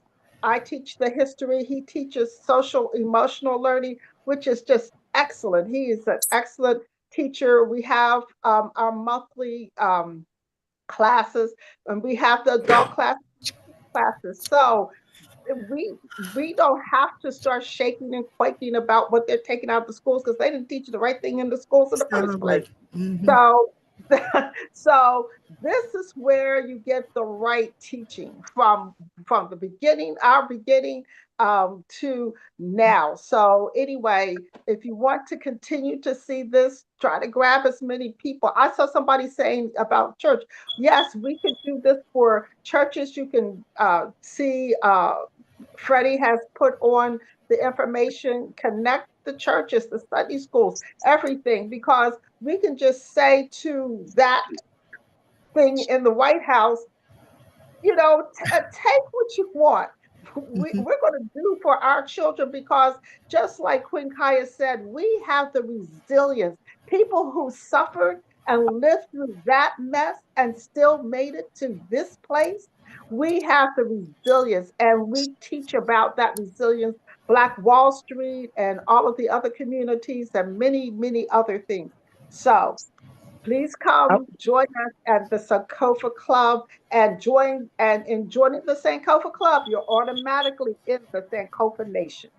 Okay, I'm through. Hey, Freddie, I'll be brief. I'll be very brief. But this is the moment that we seek. The moment when the students become the teachers. These kids were outstanding. Thank you. Thank you all. Yes. I'm glad you enjoyed it. I'm glad you enjoyed it. Sister Gwen is so passionate about this because she has been there at the very beginning, right? It was her words that, hey, we should do this. We should start adding on more things. And like she has been going steady for 5 years. That's just inside of the Sankofa Club. She's been going steady for 35 plus years, pouring into our young people in the churches, in the organizations, in the schools. So this is definitely a labor of love. And today, like she said, this is the fruit when we grow the children up correctly, and critically thinking and giving them the skills. This is what they're capable of. And shout out to the parents, of course, laying it down, right? Right? Yeah, we need to do like a case study on like the amazing parents that are involved in this program. All right, I got Jantra, and then I got Sankofa parents. All right, I love that. Freddie, this has been outstanding. I would like to suggest that for the second Sundays going forward, that we all invite our children, our friends, children, our grandchildren to come in for the first hour and listen to the awesome presentations of the Pharaoh and the Queen. It was just shake people up. Yeah. Yeah. I love that. Thank you for that. And before we get too far, let us not forget to give proper props to Queen Gwen and her colleagues for what they do with our children. Yes, I love it. A round of applause for Sister Gwen. Queen Amen, Gwen. amen. Thank you. You're welcome. Good call there. Good call there. All right, I got Sankofa parents. Hi, good afternoon, everyone. This is Pharaoh, Jayden, and Peyton's mom.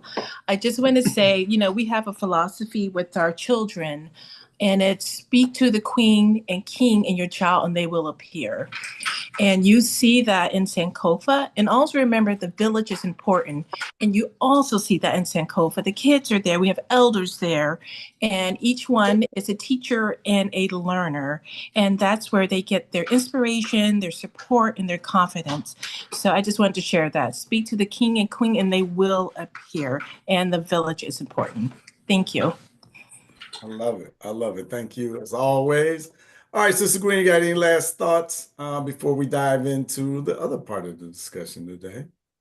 I just want to thank you all for being so attentive and listening. And I'm sorry, Freddie, that was me taking you off because I just wanted, even though the sound was all was a little low, I wanted people to see the picture. And so when you were putting the survey up, it was taken away from the picture. Oh, my Yeah, bad. that's why I kept taking you off. But just keep in mind, we will win. Do not get discouraged about our children. Do not get discouraged about what is going on. We will win because you see the results right now. And if we multiply it, we will win. And I think when it happens, we are just going to be so amazed.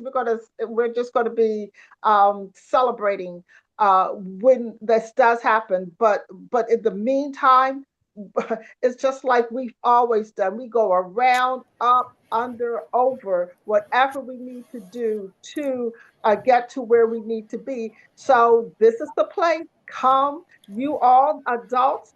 You have there's a lessons for you for children, adults and teens. There are lessons for you. For children, there are lessons for us. And some people ask, well, how young? I would say about the youngest, because we have some young ones around 6 years old or what have you. They hang in as long as they can, but for what they get, they still are getting the information or some information. But our older ones, I've been doing in the teaching, I've been trying to do not just give facts and figures, but a deep dive where we are asking, how does this queen relate to you today? How did their decision making relate to you today? So that we can have critical thinking, that we can go deeper into our experience of our history. So anyway, thank you all so much. And Freddie, I'm turning back to you. Thank you. I love it. I love it. Thank you, Sister Gwen. We definitely appreciate you.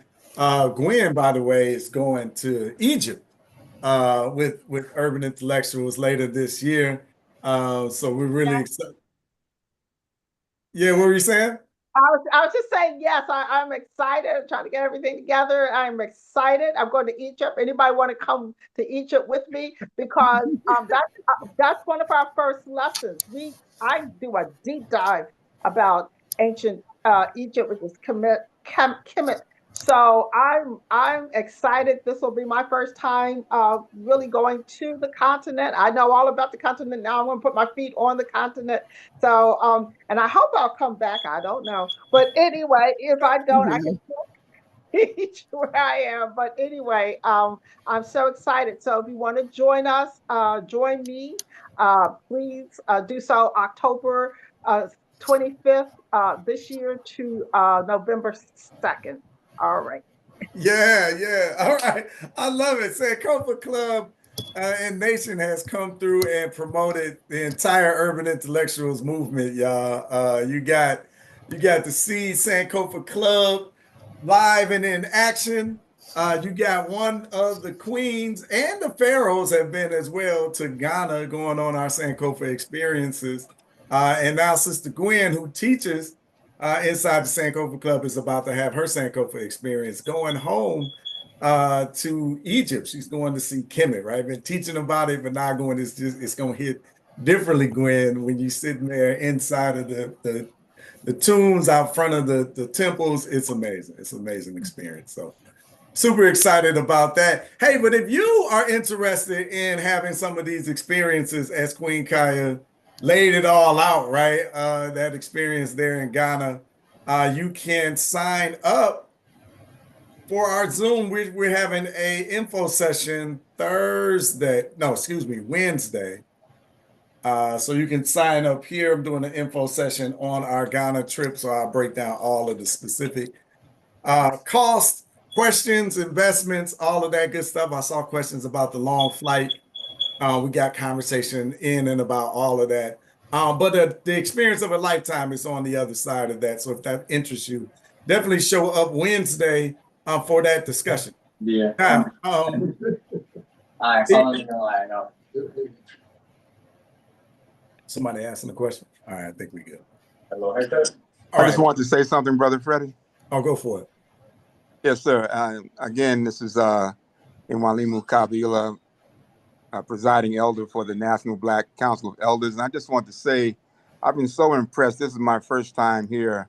I was invited by my ex-wife and one of my best friends.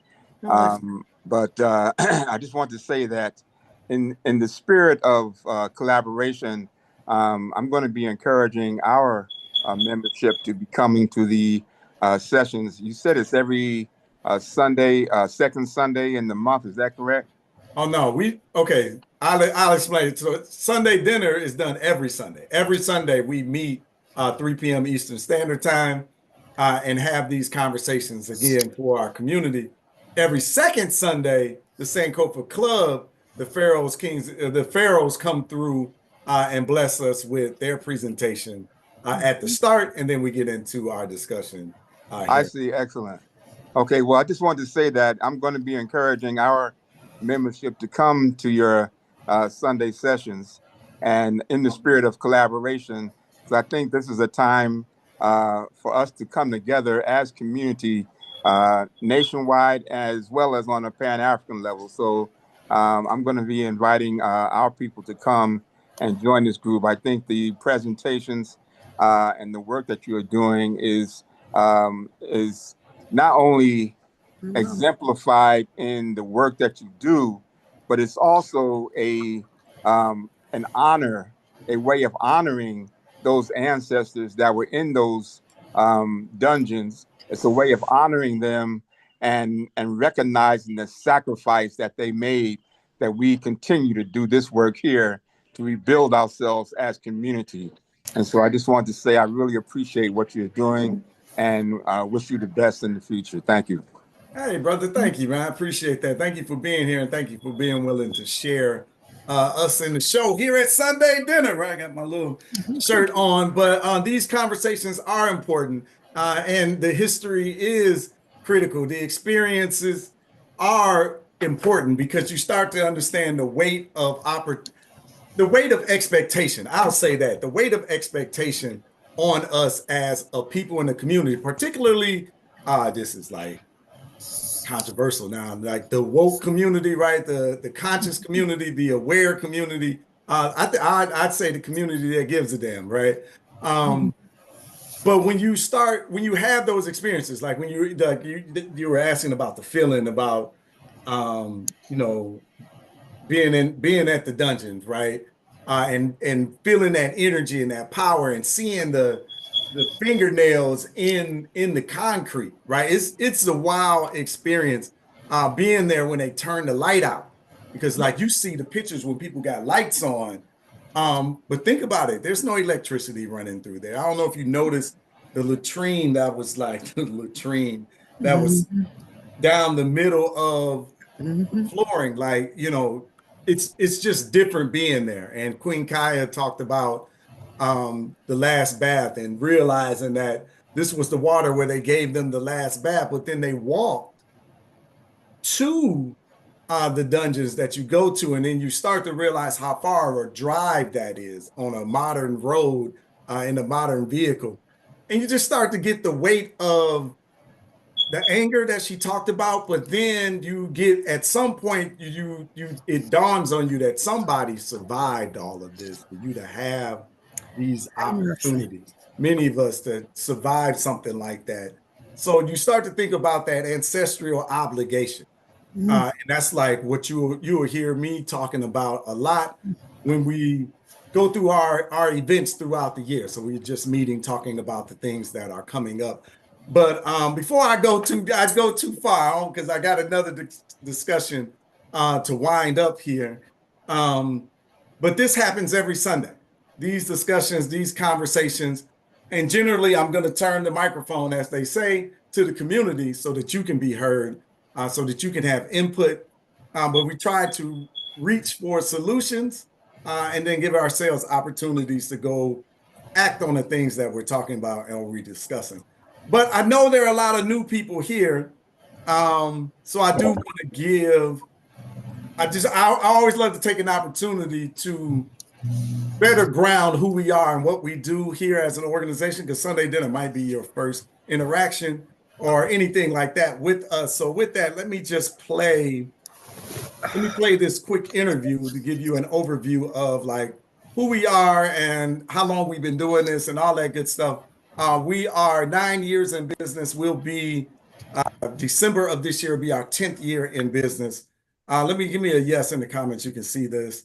So it's just a quick overview, a quick interview I did earlier this year, but it gives a good overview of what we do as an organization, because what you see is just a fraction of what we do. Check that. And founder of Urban Intellectuals. Good morning, Freddie. How are you? I'm great. How are you doing today? Happy Black History Month. Happy Black History Month. Thank you for having me. Thanks so much for being with us. First, tell us about Urban Intellectuals. What is this? Our Urban Intellectuals makes it fun and easy to learn Black history. That is our mission. That is our core responsibility. And we created a suite of Black history products and services designed to rewrite the narrative about Black and African people in the world. Obviously very important. How'd you come up with the idea for Urban Intellectuals? Oh, I love to say that it started almost 100 years ago because my father's 95 years old. He's still alive, born in 1929, but he instilled in me the importance of understanding our history and our culture and the pride and respect that it instills inside of us. And while my children were matriculating through the school district, I couldn't believe that the limited discussion about the contributions to humanity that Black people have made were minuscule at best. And I kept thinking somebody should do something. Somebody should do something. In 2016, I became somebody. You were the somebody that did something, right? And typically, probably the conversations were in February. Yes, typically centered around February, centered around the same 8 to 12 people every single year, which no disrespect to them and their contributions, which is amazing, but there's so much more glorious. A lot more. Okay, so you've got a very cool product. Thank you. That kind of makes it fun, right? Makes it fun. Tell me about your flashcards. Our Black History flashcards feature 52 cards in each deck. There's actually 6 in the series, so we have 6 volumes. 6 volumes in the series. Cards. So we're really expanding the conversation centered around Black and African contributions to humanity. I like to have that conversation because this is really the story of the world, right? Black history is world history, and too often it's the missing pages of world history. So and I see on here 1968 Olympics. Yes. Bessie Coleman, Black Wall Street. So just all different things to kind of bring it to light. Bring it to light, and expand the conversation in a easy to understand format. Because on the back of the cards are just simple bullet pointed information about the people.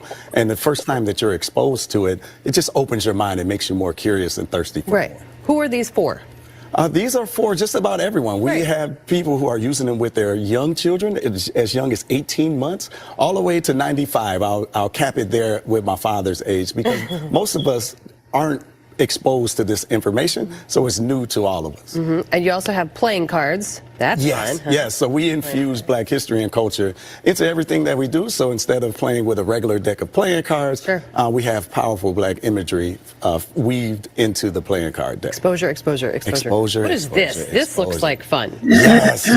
How you do a mystery puzzle, though. You don't know what the finished product looks like, so that's the challenge. But I can tell you, there's Black history wrapped up inside. Sure. Okay. Is it all the same, or is every box different? The future editions will be different. This particular one is the same right now, but as we expand the line, we're definitely going to do more. Right. And what else? You guys aren't just in the playing card and flashcard business. Oh, no. We actually have 19 physical products centered around Black history and culture, but we take it a step further, and we have classes that we teach live Black history to children inside of the Sankofa Club. You can see that at sankofaclub.com, and to adults as well inside of our Sankofa Circle. But we don't stop there. We actually take people on Black history travel experiences to Africa and beyond. That's so great. What do people, how do people, when they come back from something like that, how do they Oh, you're speechless, totally, probably. speechless, totally transformed. Because it's one thing to learn about the history and the culture. It's another thing to go see it and experience it for yourself. Be exposed to the food, the culture, the people. It's just a beautiful conversation. You come back changed. Yeah, I bet. And you've been on several of these, I presume. I have. Yeah. I have. I really enjoy it. I love watching the people have these experiences and go through these breakthroughs and breaking down the misconceptions about the contributions of Black and African people to the world. Where can we go for more information about Urban Intellectuals? You can go to urbanintellectuals.com, and on all platforms, we are Urban Intellectuals. Okay, perfect. And you got some of these for the month, your stock.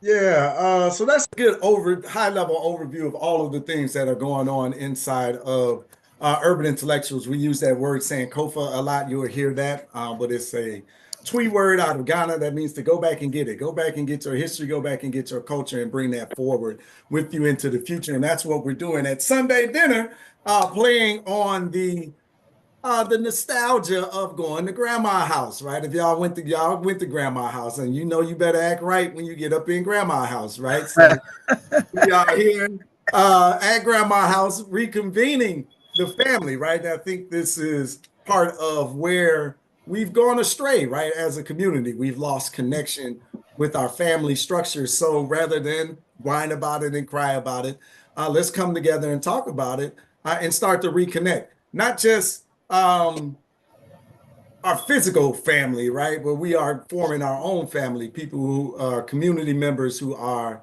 ready, willing, and able, right? To have these discussions, to engage in learning and developing together and moving the needle, right? On ourselves, our families, our communities, and eventually the diaspora, right? And you will always get a good meal at grandma's house. Always get a good meal, right? Don't come in here sassing her. You might have to go get your own switch. I know that's, controversial conversations, but this was our reality, right? This was our reality in the 1900s, as the young people say, way back when, right? So down in the comments, let's just have a little bit of fun. Drop your favorite dish that you remember going to grandma's house and engaging in, right? Let's have a little fun with that while I try to pivot the show, right? We got blessed by the pharaohs and the queen with knowledge on melanin and traveling to Ghana. A lot of this stuff. This is gonna be a terrible transition, y'all. I wasn't ready for all of that, but a lot of that it's gonna cost us money, right? So it's important that we have this wealth conversation. I see y'all are having fun with this. We having fun with our yams. I see pecan pie, homemade rolls.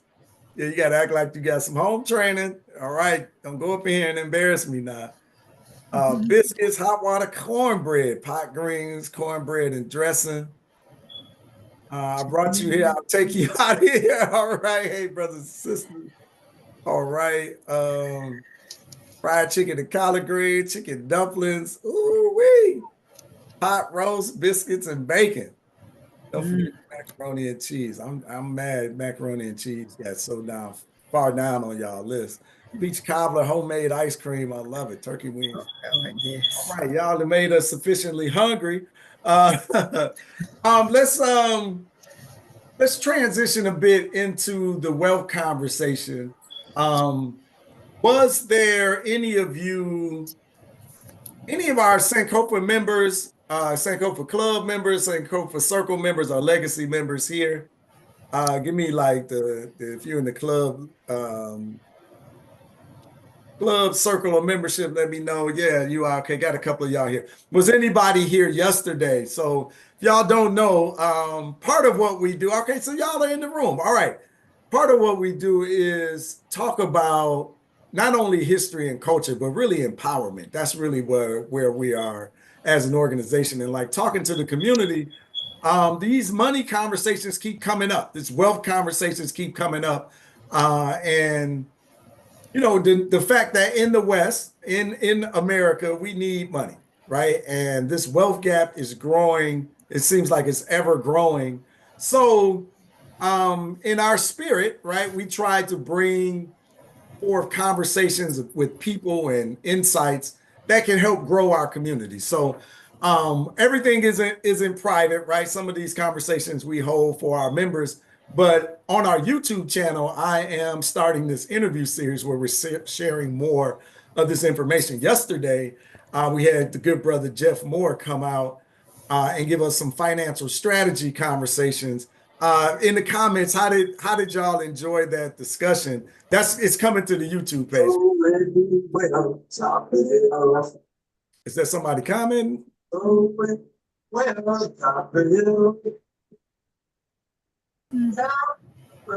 Background? That's just background. Let's see. I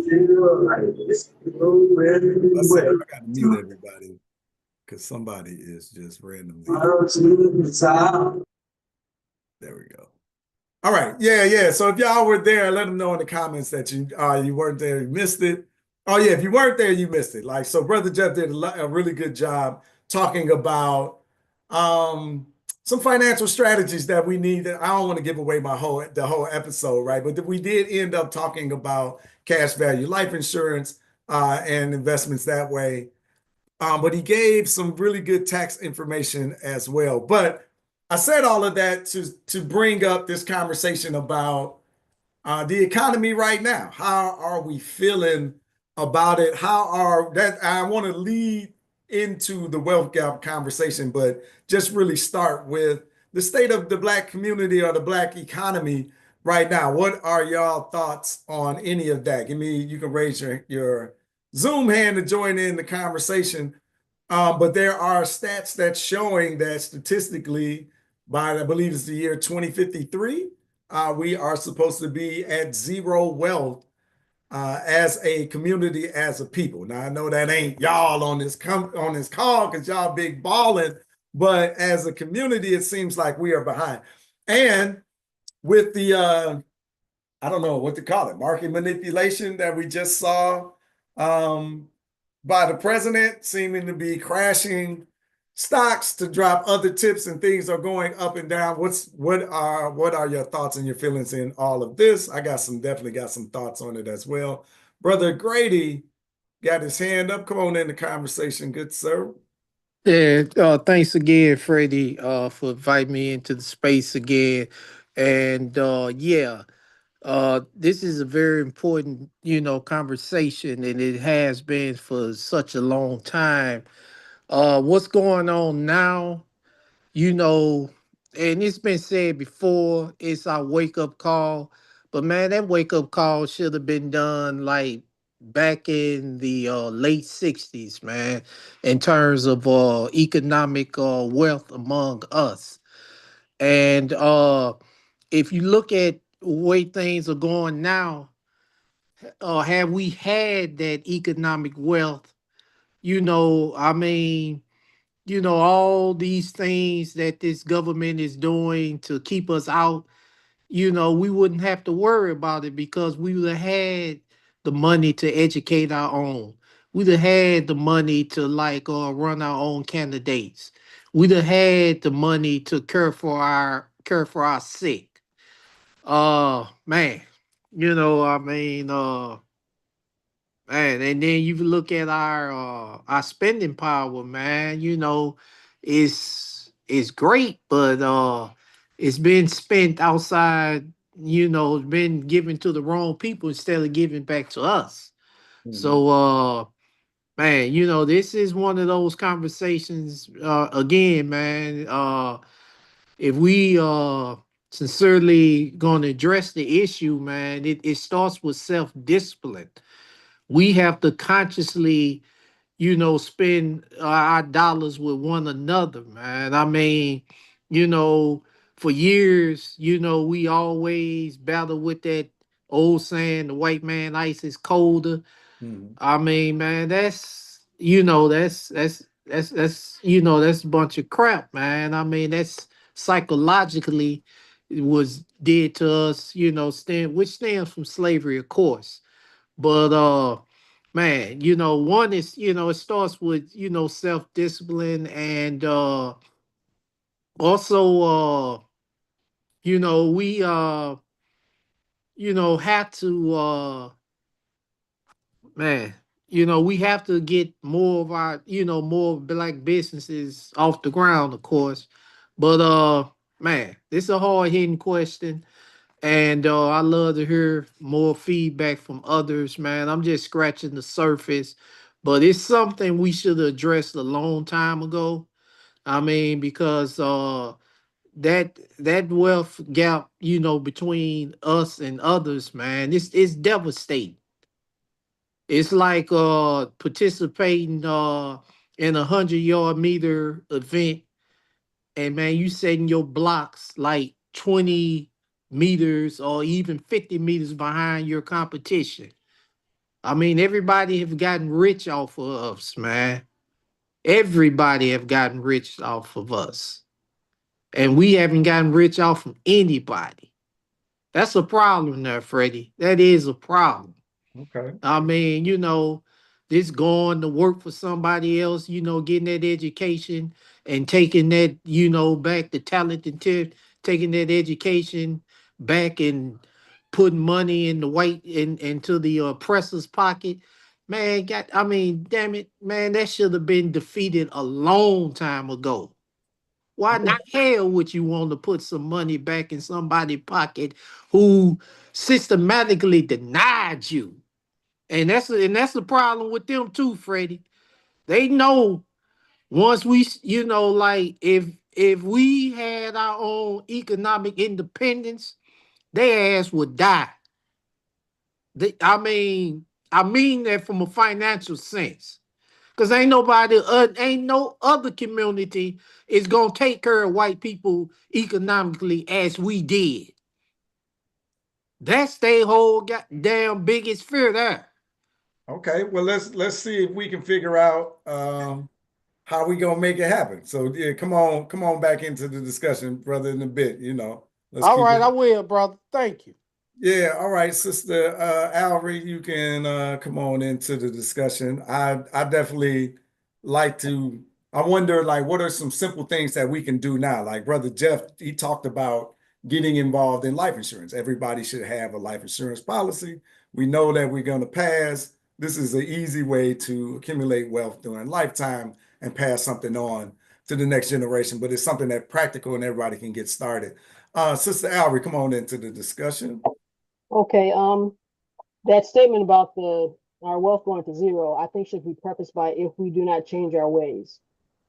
It's not a foregone conclusion because you know that yourself that you can make money, and you and with urban intellectuals and the partner that you have, I can't remember his name, and Dr. Boyce Watkins and others are focusing on the Black community to invest, which is one way to lift us out of that hole. The one thing you talked about, the insurance, and keeping the money, starting businesses to keep the money within the Black community. So that was my comment. Okay. I'm definitely pro entrepreneurship, but you know, I recognize it's not for everybody. And then, you know, even as a business, you can't employ everyone, right? So it's just a matter. I think it's a matter of what are we doing with our currency in general. All right, so I got Charlotte. Right.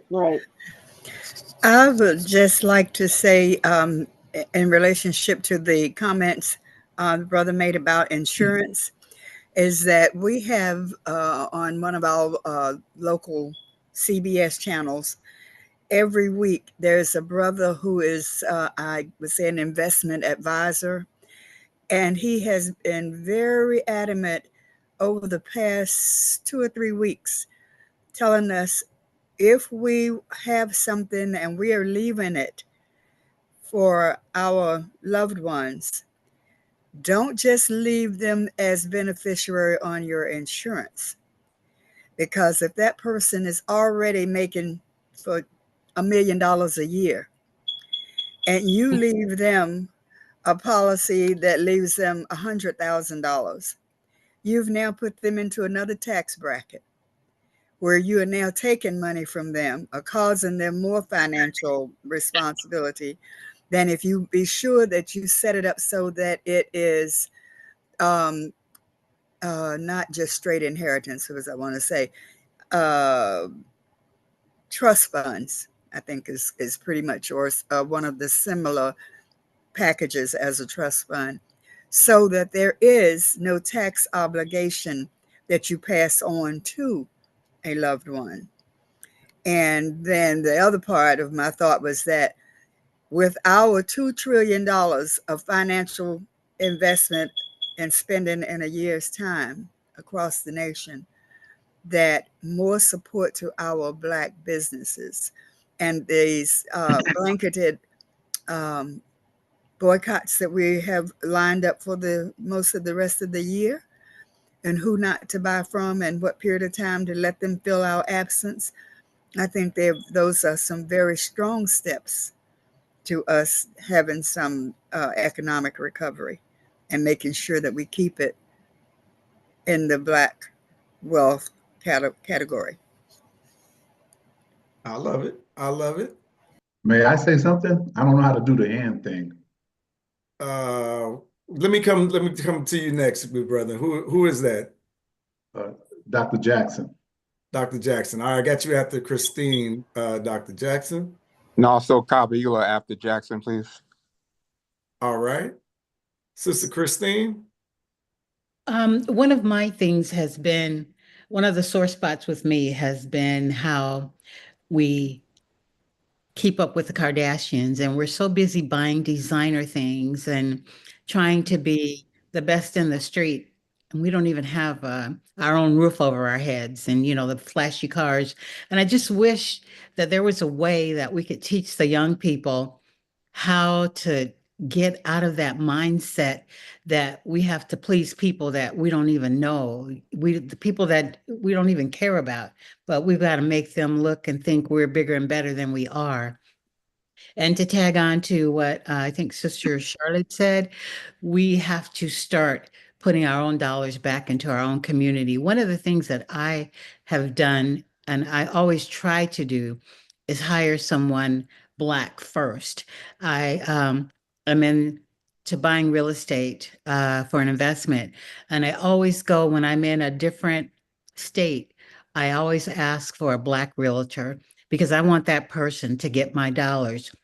And one thing I tell my children when they're doing business with other Black people, don't take offense if something doesn't go right, because if it was a white man, you'd go back and do business with him again. So why are you knocking the Black man because you had an aw shit moment, So that's just kind of my contribution. Get those heads out of that television and stop following those Kardashians and all these other people that we think they got it, but they don't necessarily have it like that, Thank you. Well, let me just let's stay there for a second. And then Dr. Jackson, I got you next. But if you raise your Zoom hand, if you're on the computer, just down at the bottom, there should be like a little hand. You click Zoom, or you might have to hit the three dots for more, and then you can raise your hand. Man, I made the comment, then I lost my thought. But I talked about the Kardashians and real estate. Yes, thank you for that. So my question is not really a pushback. So I guess my question would be, what type of society are we producing? Right? Like if this is the case, because we know this keeping up with the Kardashians didn't start with the Kardashians, right? This has been something that's been in our culture, in our community long before probably the Kardashians were born. So what is it about our culture, our community that's breeding that? So maybe just I don't know if you want to address that directly, or if anybody else wants to chime in, everyone is free. But then I know Mr. Jackson was coming in, and then somebody after him wanted to speak. Go ahead, good brother Jackson. Yes, grace and peace, everyone. Yes, my name is Dr. Jackson, and I can proudly put doctor in front of my name because once upon a time it was inmate number 86853 in the state of Connecticut, and in the state of Michigan it was 205172. And since I've been out, I got out on a mission, and it's a godsend that we talk about finances, but the lack of starts at home. Because in a survey, how many of us teach our kids at the dinner table about financial concepts? And on the flip side, how many of us was taught at the kitchen table about financial concepts? See, we could talk about the Kardashians, we could talk about the Jordans, we could talk about the material things, but if we're not teaching a balance on why not to go out there and buy those things until you become financially stable, young man, young lady, to be able to go get those for yourself and realize that the clothes, the Jordans, the material things don't make you. And I learned the hard way because I wasn't taught in the household. So therefore, if we're not taught in the household, who's our next classroom? The streets. And so I went to the streets to learn about financial concepts. And my psyche was so distorted because when you make that fast money, you skip way over responsible money. And the faster you make the money, the more distorted you get psychologically because you don't respect the value of a penny, let alone respect the value of a dollar. And so one of my things was, and we have to really learn about the systems that we're confronted with. Okay, we talk about the Trump. Okay, we can't hate. Don't hate the player, hate the game.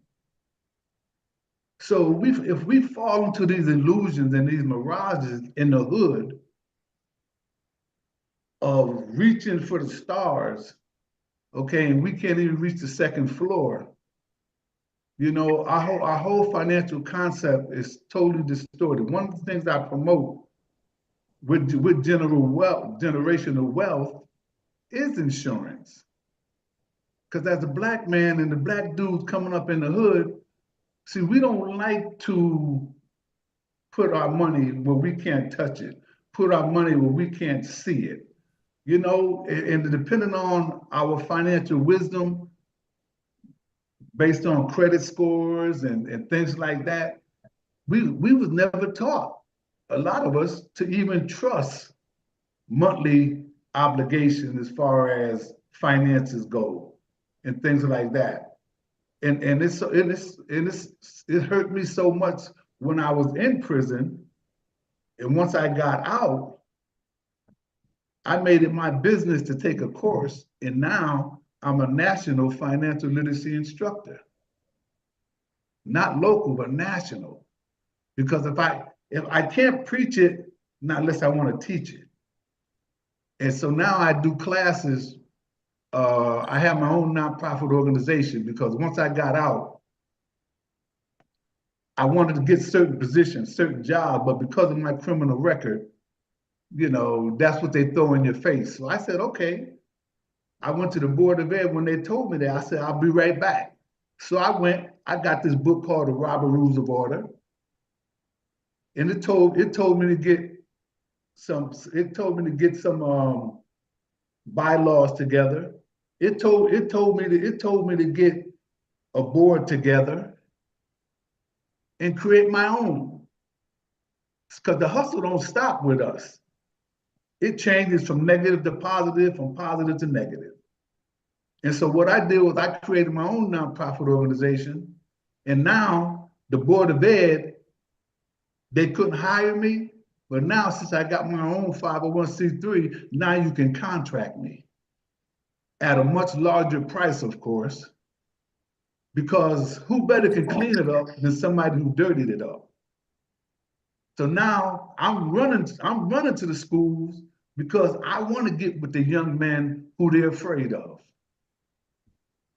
So I want to put that gap in that school to prison pipeline.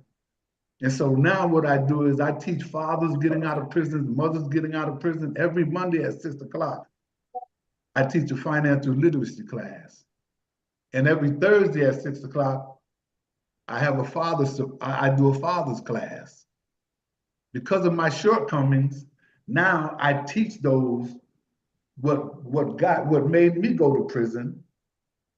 And now I put myself in the position to teach financial concepts and to talk mothers and fathers to let it be known that at the table, it starts at the table. Teach your little one financial concepts, even if they don't follow you. See, we don't even plant certain seeds in the hood. That's what we got to start doing, planting those seeds and leaving it to the man upstairs when we pray to him to nurture those seeds. That's But what's up. until we teach it, we can't reach it. Thank you. love it. I love it. Appreciate the comments. Dr. Jackson, we got to get that right. Come on with it, brother. Earned it. I love it. I love it. And good words there as well. There was somebody behind you that said they couldn't. Yes, Kabaila. Yes, sir.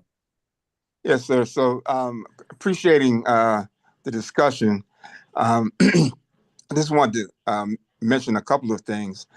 And one is, I think it's important that we look at developing. There's a book written on sovereignty as a philosophical point that we exercise in the Black community. And I think that's very important. And I can't remember the brother's name who wrote the book. He teaches at a college in New Jersey. But he points out that one of our problems is that we've been influenced so much by the integration movement, which really wasn't introduced by us. It was introduced by others outside of our community, and we tended to take it up. But before that, if we remember, if we can go back, those of us who studied our history, and I think this is something that the young pharaohs and queens might look at also, are the number of communities that existed. At least there were 129 communities around the country. Among those were Rosewood, Tulsa, Wilmington. It was a community out here in California. But many of these communities were self-made by Blacks who came out of, many of the Blacks came out of slavery or were certainly sons and daughters of slaves, and they formed their own communities whereby they had their own banking institutions, their own stores, their own shops, and and almost to each community, many of them were burned down by whites, and they were burned down in many cases, just like we know in terms of Rosewood and Tulsa, by situations where some Black boy or Black man supposedly whistled or said something to a white woman, and this incensed the white men around that community, who came and either burned them down. And particularly, we know in Tulsa, it was actually the first time that there was an internal bombing of a community, because they dropped bombs from private airplanes on the Tulsa community. But my point, and I don't want to get away from the point, we're talking about economic development. But that's the point that I want to make, is that I think that we need to look at sovereign solutions in terms of rebuilding our community. And instead of trying to integrate into the dominant community, we need to look at rebuilding our community. Also, the other point I want to make is that and I would imagine some of us here consider ourselves Pan-Africanists, but I'm a dedicated Pan-Africanist. I'm actually former chair of the organization that produced Kwanzaa as a Pan-African holiday. And one of the things that we're working on now is consulting with many of the African countries in terms of how they control and manipulate their mineral wealth. In many countries, what we found is that a lot of the like mine holders, particularly gold mines, they sell their gold real cheap to either Chinese, Koreans, Indians. They sell the gold real cheap. We found gold right now is between 95,000 and 99,000 per kilogram. Well, we found that in one country, they were actually selling their gold to the Chinese for 23,000 per kilogram. And can you imagine that difference? So one of the things that we bring, I think it's important for us to understand the resources that we bring. We're talking about going to Africa and visiting Africa, but it's more than just an emotional trip. It should be looking at what resources that we can bring to them because of our experience here in the West, I'm sorry. So one of the things that we're doing right now, I work with a Black investor, and we're going into the mining operations in West and Central Africa, and bringing banking experience in terms of how they can not sell their gold, but actually leverage the gold in such a way that they use bank instruments for development purposes. There's no reason in the world why African countries, when they sleep in the Congo, we're told that children actually sleep. Well, I gotta break in, brother. You've been running. This is a wide discussion that you're bringing up. Like, you started historical, and now we're talking about selling of gold in Africa. Like, what's the practical conversation for us here today? And you talked about sovereignty. Okay, I'm just make it plain.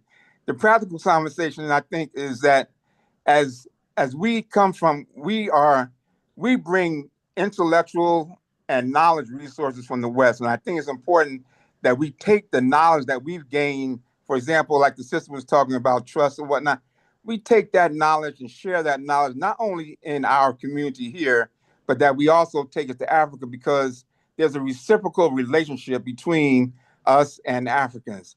And so we have to realize what the role is that we play and the role that Africans play in terms of how we relate to each other, and that we have resources that we both can bring to each other. And that's the bottom line. Yeah, I love that. Yeah, we could have started there. Yeah, I mean, there's a lot of international opportunity for us to use not only our financial capital, but our intellectual capital, and our cultural capital, for that matter, on the continent. So I'm definitely in line with all of that. I was just wondering, because we had a long build up to it, right? Like, but I agree. There's so many international opportunities, but I'll tell you, with the travel, in our opinion, right, in our positioning, the travel is important because our people got a stigma against the continent, the people, the relationships, the opportunities. Everything is marred in Western propaganda. And we can't see through that, to the point where when someone says they're going on a trip to Africa, folks are like, oh my God, be careful. But when you say you're going to Europe, no one bats an eye, right? But that is something that's like internal of our community. But when people go on these Sankofa experiences, right? When they go to the continent and see it and share it with their family group, their friend group, the pictures, they come back, they do slide presentations, they do conversations, they break down a generation full of trauma and disconnectedness between Africans in the diaspora, just by going to visit and coming back safely, which sounds crazy, but I've listened to these conversations over and over again. So I know how important breaking that barrier is, but definitely on the back end, the opportunities are abound. And how we pitch and talk about it here around the urban intellectuals community is the continent is the fastest growing economy on the planet, right? And the projections are astronomical, from moving people from poverty into the quote unquote middle class. The number is in the hundreds of millions, right? 300 to 500 million people in Africa are going through this industrial revolution, and the wealth creation around this is going to be astronomical. So us not participating in it is really a travesty, right?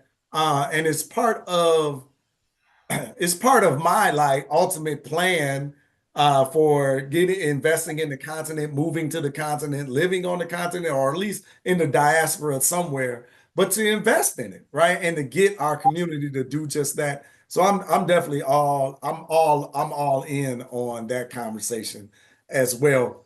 I think we And need to invest in the brother future. Fetty, if I could just make one more point, and I forgot this. One of the things that we've done also is utilize the funds that we accumulate in terms of our work with the mining in Africa. Is that we've already established an endowment fund for African American students who want to go to HBCUs. And by the time the pharaohs and the queens time for them to go to college, that fund will be activated for them, and they will have a full ride, and even their parents in terms of being able to visit them, and their books and everything will be taken care of. So this endowment fund that we've established based on our work in the continent has already been set up, and we're just waiting to initiate it. But I just wanted to bring that up also. All right, that's what's up. That sounds like some good action. Hey, is that Alexander?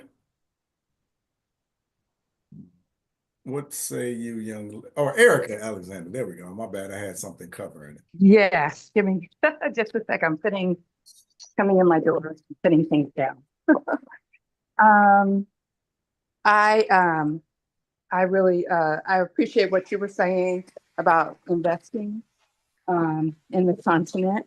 I think that is really important. And I think also I was introduced to Sankofa when you were doing the Raising Proud Black Children during the pandemic. And I had just finished homeschooling my kids, and I was like, no, I need them to come back to school so that we can learn a little bit more together. And so what I think is that we need to recognize that that we that we need to continue to know our history, that we have been wealth builders. And I think we also, that education, I think, is so important for us to continue to know who we are, even in business, even in wealth building and giving back to the community. And so I think that is important. And I brought up the Sankofa, the Raising Proud Black Children, because that was the start of a journey for me to heal my understanding of ourselves as a people, and of myself. And so I think that part of it is that. And there are so many people you were talking about solutions, that are giving back and doing the work to help our community and our people build wealth. And so, I was thinking of, I don't know if anyone has heard of the multifamily movement with Julian Gordon, where his goal was to be a Harriet Tubman to our people, by helping people buy a multifamily, move into one unit, and then rent the rest out, and help build wealth that way, and then a year later or so do another one, and move into that, and so that they can build generational wealth for their families. And then you have young men. I think this young man is now in his 30s, and it's Buy Back the Block. So where we see regentrification happening, he's going in and building funds to buy, and teaching people how to buy back the block, so that wealth stays in our community. And then we have, we may be changing, the old houses and things like that, and we are renting them out or selling them in affordable and sustainable ways for us. So there are things that are happening. I think we need to know, heal our memories, heal our understanding of who we are now and in the past. And then, you know, to become aware that that there are so many people that are doing the work, and that we can be a part of that. So I thought that was really important. I went, and one last thing, I went to, my husband had a trip and I took it with him because I wanted to go. He went to Gettysburg, Pennsylvania. And when I was there, I was trying to find, especially before Trump took all the history, you know, was trying to take all the history down, our history. I was trying to find these just history museums and local, you know, history places where I could learn. And I learned so much about different people, and like William C. Goodrich, who was like the Walmart of York, Pennsylvania. He had the tallest building in York, and he had an emporium, and he had several businesses himself there, and all kinds of business people would rent his place. And so, you know, I know that we can do it. I know that we are doing it. And I know that, you know, we just need the right people that have that focus of building ourselves, you know, building our community to, you know, to do the work. I love it. I love it. Good stuff. Thank you for sharing. Yeah, I mean, it's a big conversation. There are people out here in these spaces putting in work. We just got to continue to spread and echo the messaging, right? I think like that's important. And you know, we get into, I don't know, you know, there's just a lot of different conversations that are being had out there. So I like people who are moving forward with action, that are getting things done, which is why I like practical conversations about things that people can understand and that are simple, that they can get involved in right away. Listen, I'm a proponent of saving money. I think we got to get into our budget habit. I think this crazy inflation game should be really drawing a line on how important, you know, keeping up with the Joneses is our, my grammarians, y'all can get me on that one. But I think we got to start being smarter with the money. But I'm not naive enough to believe that you're gonna save your way to wealth, right? That's not a thing. Right? You can save more money so that you can invest your way to wealth. And that's really the play that we got to have. So we talked about the real estate. Erica was talking about Julian Gordon's program. Somebody in the comments was saying that they are a member. But there's like, I think the life insurance play is really important. Brother Jeff, I think I saw you on here. I don't know if you open for some of the discussion to come back in. But before we had Jeff on yesterday, Saturday, come out and talk to us, not just about life insurance, but about financial strategies to make, gave us some tax loopholes that I wasn't aware of. So it was really exciting. That episode is coming. But before that, we had Brother Joe come out and talk investing Wednesday to our legacy group. So that'll be a members only type of thing. In fact, if you're interested in our legacy program, Tuesday, I'm having a discussion about that, ultimate legacy formula, right? So our belief is wealth plus empowerment plus heritage equals legacy. And that's the conversation I'll be having. Then, Brother Jeff, did I hear you? Did you unmute, brother? Did I make that up? I might have made that up. I am here, but I'm trying to get on my desktop. I'm at my office. So okay. Yes, I am here. Yeah. Oh, okay. Hold on. Go ahead, get on your desktop. Somebody's trying to jump in. That's me. I don't know how to say your name. Is that Mahid? Majid. Yes, sir. All right, come on, sir. What say you? Hey, I appreciate everything. Dr. Kenneth, Jackson, Wesley, and Erica. Yeah, they had a lot of good stuff. I like everything they said. It's very good to be here to see like-minded people. I really appreciate it. I just want to say a couple of things. First of all, I definitely want to get with Dr. Wesley, Dr. Kenneth M. Wesley, because we go over to Africa every year. Matter of fact, my kids, they were born there. But I did a video and I put it on an animation on YouTube for the children, and it's about Sankofa, Ahmed Baba, and things of that nature.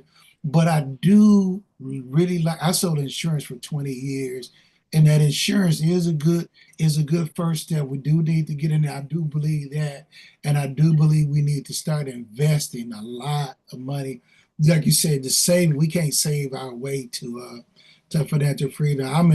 I'm at a point where I think we have to go full force in investing and getting together and supporting, like the young lady said, and you said also supporting Black business. I love your cards.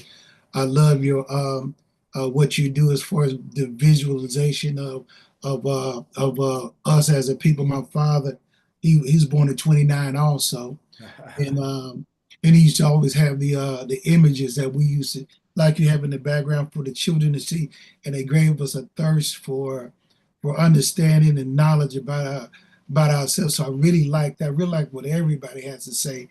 But I definitely want to just say, I'm glad to be here and I want to learn more about what everyone else does. And I'm going back over there this summer because I like to do business over there.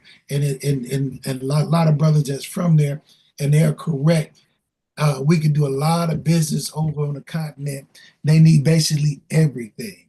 So I invest in a little crypto now. We do a little business, other business, but I'm always ready to go over, especially like this is what they have. They have, a lot of things that we use over here. The gold is perfect, So I don't want to get too far in there, but I do want to talk to Brother Wesley Kabbalah more about that. I want to leave my contact number for anybody that want to contact me. I want to talk to everybody that wants to talk to me as well. And I do think we need to do more of this right here, what you're doing right now, brother. I appreciate you very well. And when I saw your cards, I had to order all what you had because it's great. It's great for the children, great for adults too. That's not familiar. Sound look like you might have been exposed and been familiar. So I really appreciate you because you remind me of us. You know what I'm saying? A lot when I was growing up. Oh yeah. It sounds like you found home. Good brother. We'll welcome you in. Grandma say she'll make a plate. She saved a plate for you. Yes, sir. Yes, sir. I appreciate it quite more than you know. That's what's up. Well, hopefully I see you every Sunday. Again, we do this every Sunday, y'all. And even when I'm traveling, I'm pretty consistent with sticking around to this schedule. Or now we got maybe I might have somebody step in. But I believe that this space, this forum, these conversations are important. Sister Roz. Have that brother shout out his number before you go to the next person. He dropped it down in the comments. I'll put it on again. I want to get with you too. Yes, sir. Hello, sister. How you doing? I'm good. Good evening. And again, thank you so much for doing this. I'm a first timer and you keep referring to membership. Can you elaborate a little bit more on that? Yeah. So we have 3 different memberships inside of Urban Intellectuals. So one is for the children. That's the Sankofa Club. So that's where you saw the young people today presenting. If you were here earlier, Sister Gwen and Brother Damon teaches inside of there. So SankofaClub.com, you can see more information there.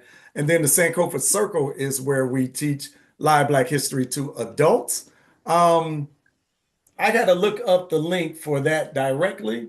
You can check that out.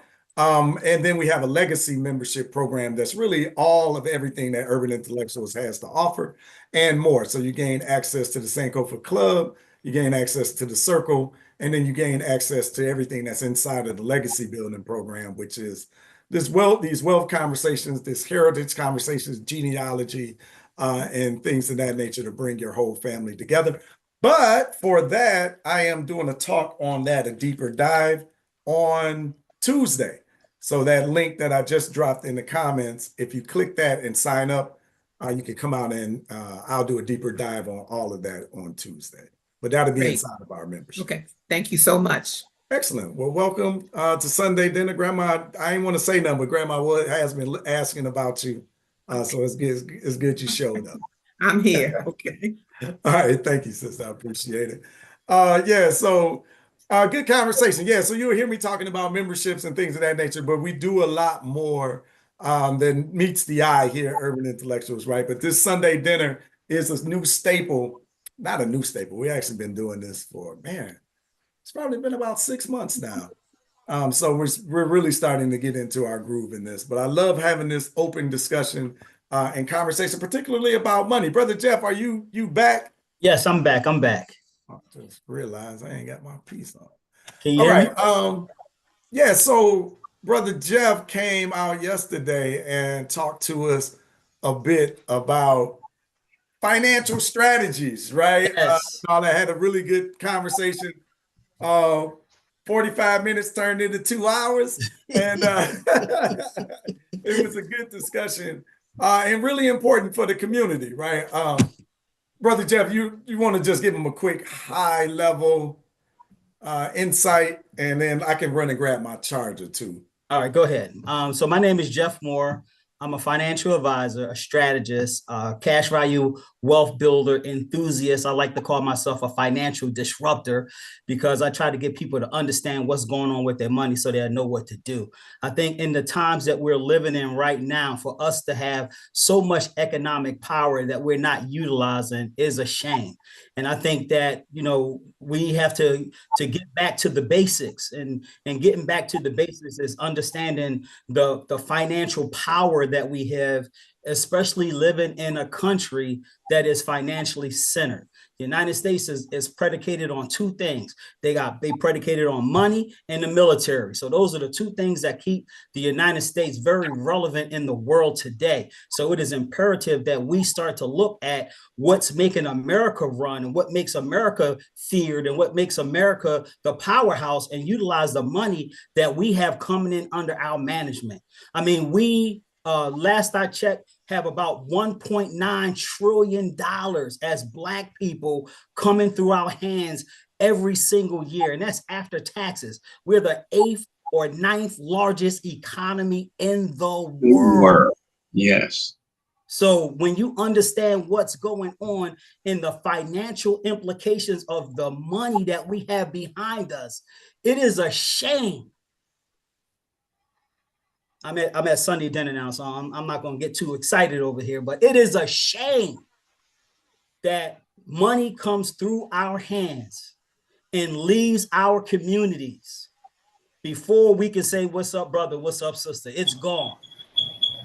And we got to stop that. We got to get back to what's made Black folks great. We have great power and we have great tenacity. And that's why we are always the one to be targeted because of who we are. So I think we have to start to recognize as a people who we are, because when you understand what's going on, and the key thing is understanding what's going on, my mama always told me you'll know what to do. So the thing is, now we got to shine a light on what's going on, Freddie. What's going on with this money, Freddie?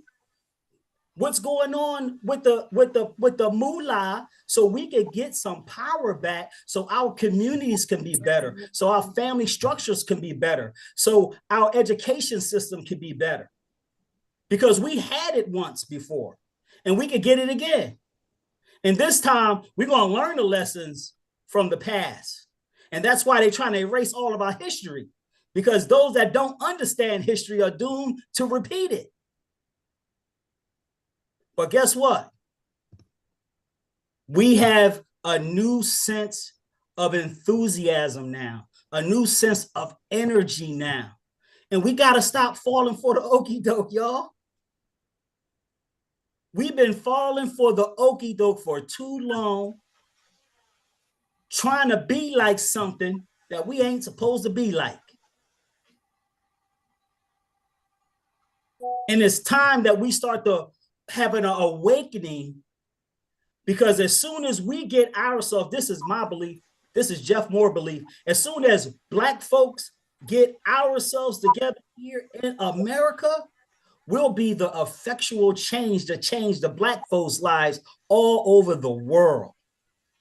Because they looking for us for direction and guidance. And we have this fractional attention that's going on, that we're focusing on all the wrong things. This world is predicated right now on monetary value and military. So we got to get our money together, and then we got to not make the mistake and build an army this time as we getting our money together. I digress, my brother. gotta get that money together. What the money is the key. We got the 9th largest economy in the world, Freddie. Yeah. And they got and check this out. And this is supposedly, we got the 9th largest economy, 8th largest economy, 9th largest economy, keeps swinging back and forth. And they so-called got their foots on our necks. I expound. I would like to just say what you're saying, Jeff, and a couple of other people like yourselves, our gurus in finance and investment. I'm not sure, but from some of the comments I've heard since I spoke earlier, my message might have been misperceived.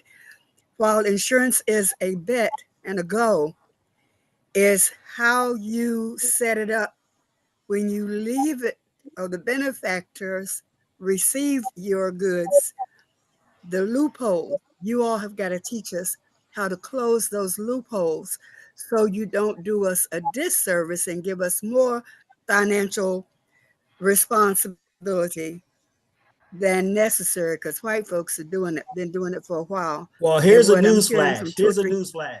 When it comes to life insurance, I'm talking about life insurance, there is no loophole. Okay? The loophole comes in some of the things and the strategies you can do when you lay down and take your final breath. Because the life insurance is a contract. And the insurance company is going to do what that contract tells them to do. So whoever you leave that money to is a contract. And if there's no loopholes and there's no other things that could come in and confiscate that. Now, the problem comes in when there is no money directions left after the person dies. Fix me, because I'm broken somewhere. Fix me on when the money of. So, for example, if you have a beneficiary from an insurance contract, let's say, for example, it's Freddie, and you have an untimely death. When the insurance company get the documentation that you are no longer here and that you are with Jesus, they're gonna send that money, whatever that policy amount is, to Freddie.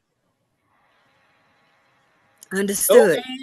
No ands, no ifs, no buts. Now, some people take their life insurance contracts and put them inside a trust and other things for strategies. But from a foundational point, your beneficiary is going to receive the proceeds from the insurance company. Now, if you want to set some things up while you are ruling from the dead, and that's what a lot of white folks do, now you enter the trust conversation, because now the trust can initiate things as if you want to be initiated after your death. Two separate That's things. what I'm talking about. That's the point that this counselor was trying to say, that you can leave it so that you don't add income tax burden to who you left it to. If there is no income tax burden on life insurance. Life insurance passes income tax free. There is no taxation on any insurance proceeds. Okay. So as I said yesterday, Uncle Sam, who I call the federal government, and Aunt Bunny, who I call the state government, they are hands off of life insurance proceeds. They pass strictly to the beneficiary, income tax free. And That's in the inheritance IRS taxes tax don't. code. That's in the IRS tax code, section 101A. Says that the proceeds of life insurance passes to a beneficiary, income tax free. Okay, and inheritance tax does not play into that. If you exceed the, there is no inheritance tax, there's an estate tax.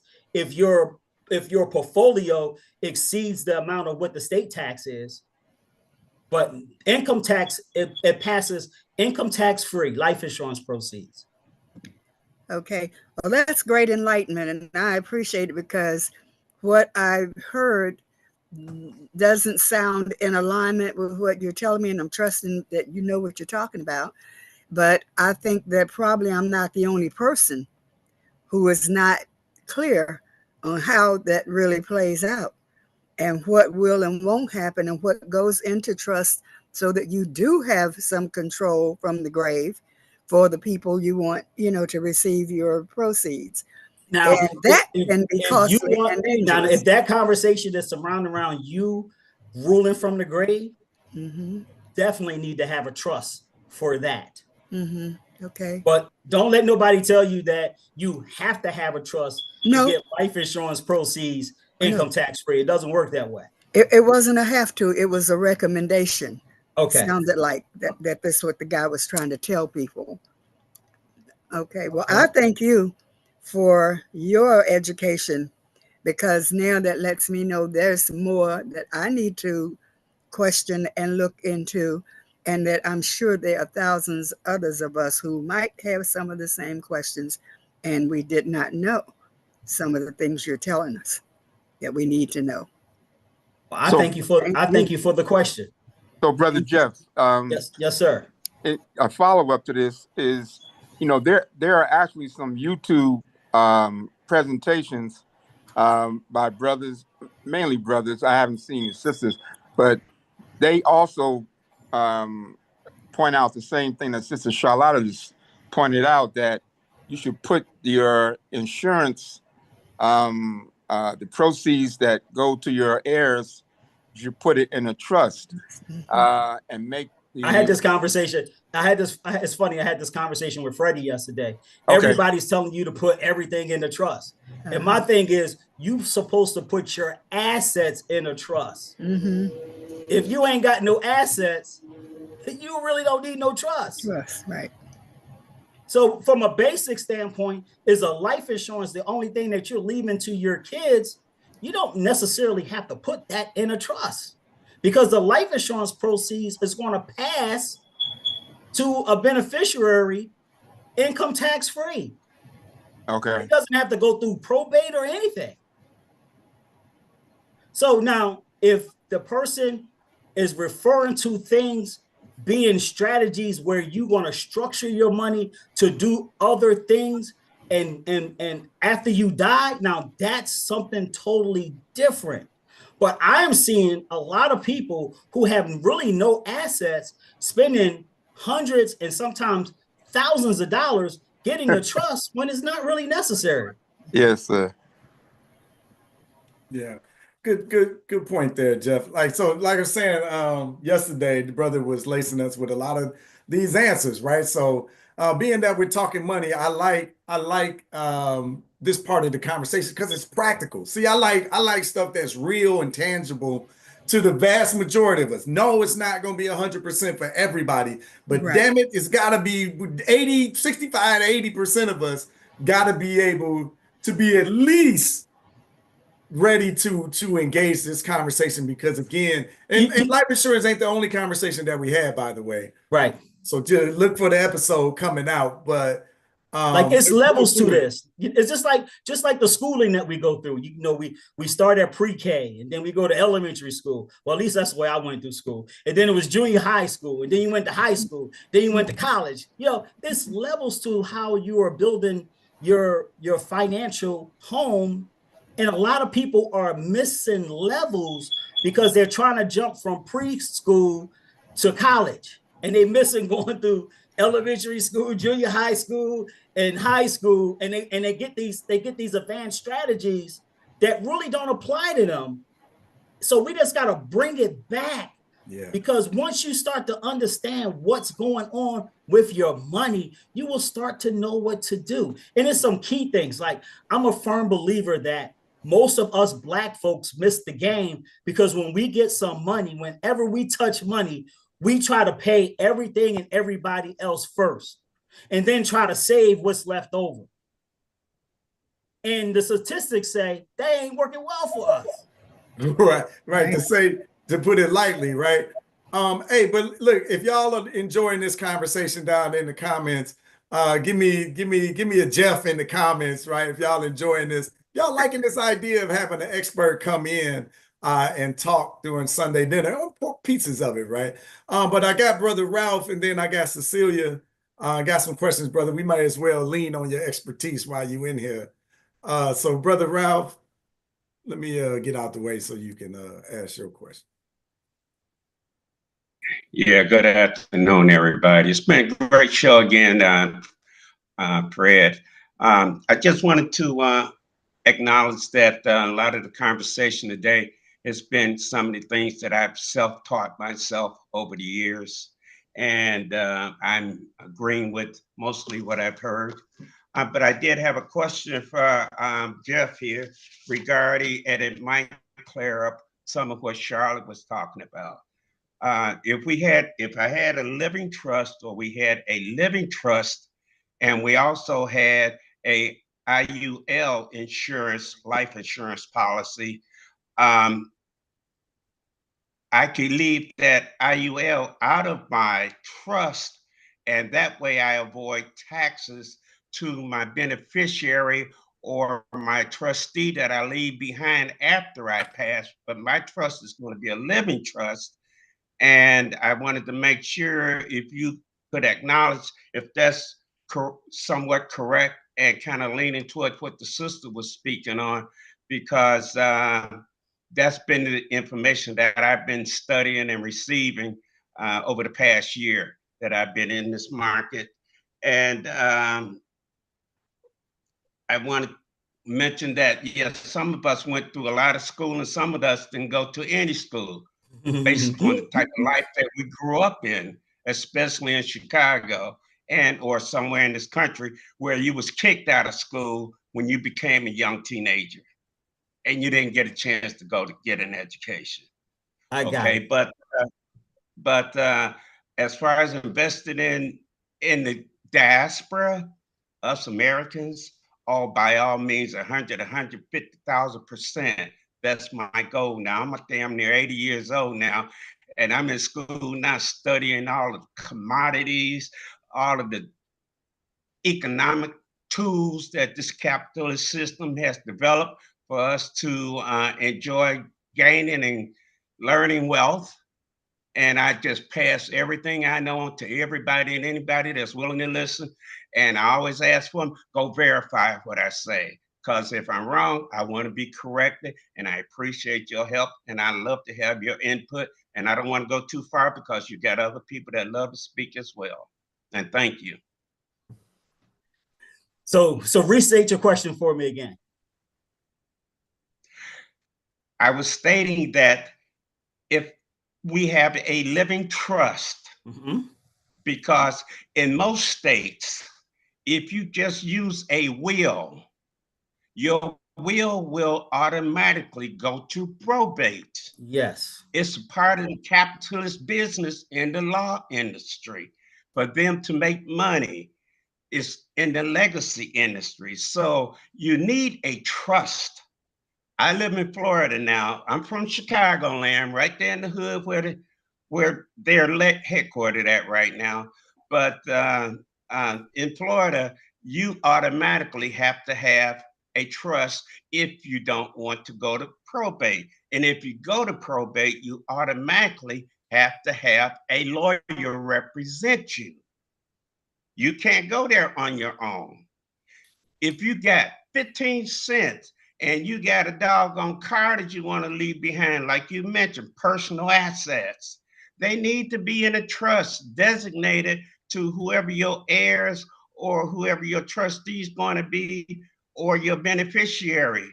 your savings account needs to be in a trust, in the trust name, so that your heirs and your beneficiary don't have to fight with the bank. Because if they're not listed on your accounts, the bank is not going to give them your money.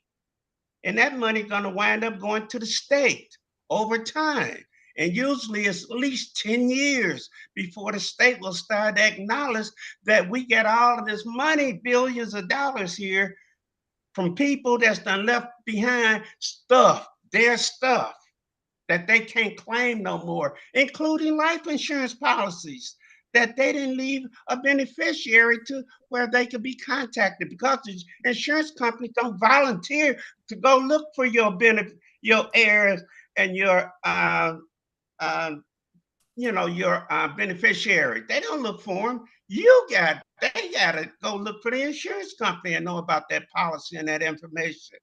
And lastly, I like to say, I'm under the impression that I'm better off not putting this trust and this insurance IUL in my name, but in the youngest of my great grandkids' name, so I can get better rates and set that trust up long term, so that all of those generations behind me can borrow from my monies that's in that doggone insurance policy, use it for instructive and productive things like education, like building a business, or maybe down payments on a house, and stipulated So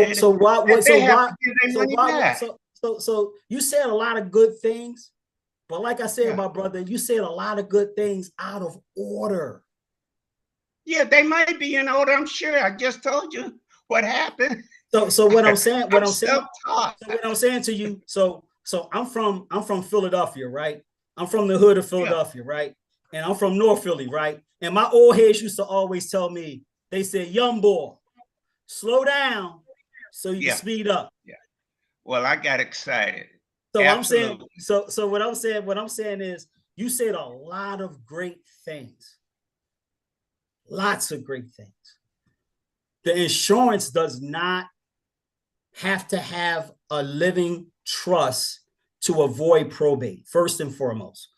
If you have an untimely death and you die, your family contact the insurance company and give them the death certificate that you're dead.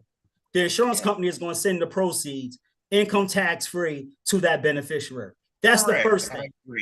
The second thing, the second layer is, if you have assets, if you own real estate, if you own business, if you got stocks, if you got a whole lot of money in a savings account, that's a totally different conversation of when a trust is supposed to come in. I'm a big advocate that once you start to accumulate some assets, that's when the time the trust should come in. Because if you got money in a bank account, everyone who has money in the bank account should go to their bank and get what's called a TOD statement, which is called a transfer on death. That bypasses a probate. Because if you have an untimely death, if you got that form signed, that's called a transfer on death, the bank is going to give access to whoever that name is on that account. Yes, I agree with that. I agree with that 100%. But what I'm saying is these things do not require a trust. No, they don't require it. Require it. Right. And what I'm saying is, my position is, let's do some things first before we get the trust. Let's make sure that we own some real estate. Let's make sure that we own some stocks. Let's make sure that we own some businesses. Then go get the living trust. All of that's done. Well, and you are in good more. position. That's why I'm saying this for the people who may not have been in the same situation that you're in, for the educational point, because a lot of people think that they need to have a trust first before they do anything else. No. What about a testate versus probate? Hold up. We got Miss Cecilia got her hand up. Oh, sorry. Too, so we got. I also want to say that I am not a lawyer. I'm a financial advisor. Okay, so it's different ways that you can do within the trust, but I'm just saying it's steps to it. I would like to see members in our community start to get their control of their money first, start to get some money saved first, start to own some assets first, and then get the trust. Make sure they got their insurances right. And I'm not going to have this conversation right now, Freddie, because it might be a big exposure, but I would tell them to stay the hell away from IUL. Nah, It is you the want to fight. worst Hold life on, insurance listen. contract you can ever buy. Let Miss Cecilia in. Brother Ralph, you good for now? Yeah, I'm yeah. excellent. I'm great. Thank you. Excellent, I excellent. was looking for clarification. Yes, sir. I hope I gave you some clarification. Yeah, thank you for showing up and participating. You did. You did a wonderful job. I appreciate it. Oh, excellent, good brother. Thank you. Hopefully we see you each Sunday, right? We'll be right here, right? Same bad times. I just want to say one disclaimer, Freddie. I am not yelling to the people. I'm just real passionate when I talk. So please don't construe me as yelling and being out of order. That's not how I roll. I'm real passionate about what I do and making sure that our people have the right information, because our people have been getting parts of the right information and not the right information. Grace unto you. No problem. Yes, yes. All right. So I'll say this. We're gonna wrap at the end of the next hour, right? I was gonna end at this. I'm in the Central Time Zone, 5 o'clock, but I extended an hour if everybody is good. Of course, you can always drop off. Grandma said, don't be fixing no plate for nobody that didn't show up. Didn't show. Don't be doing that. Now you can get you a plate. But if somebody else wanted a plate, they should have been here. But Sister Cecilia, come on into the discussion.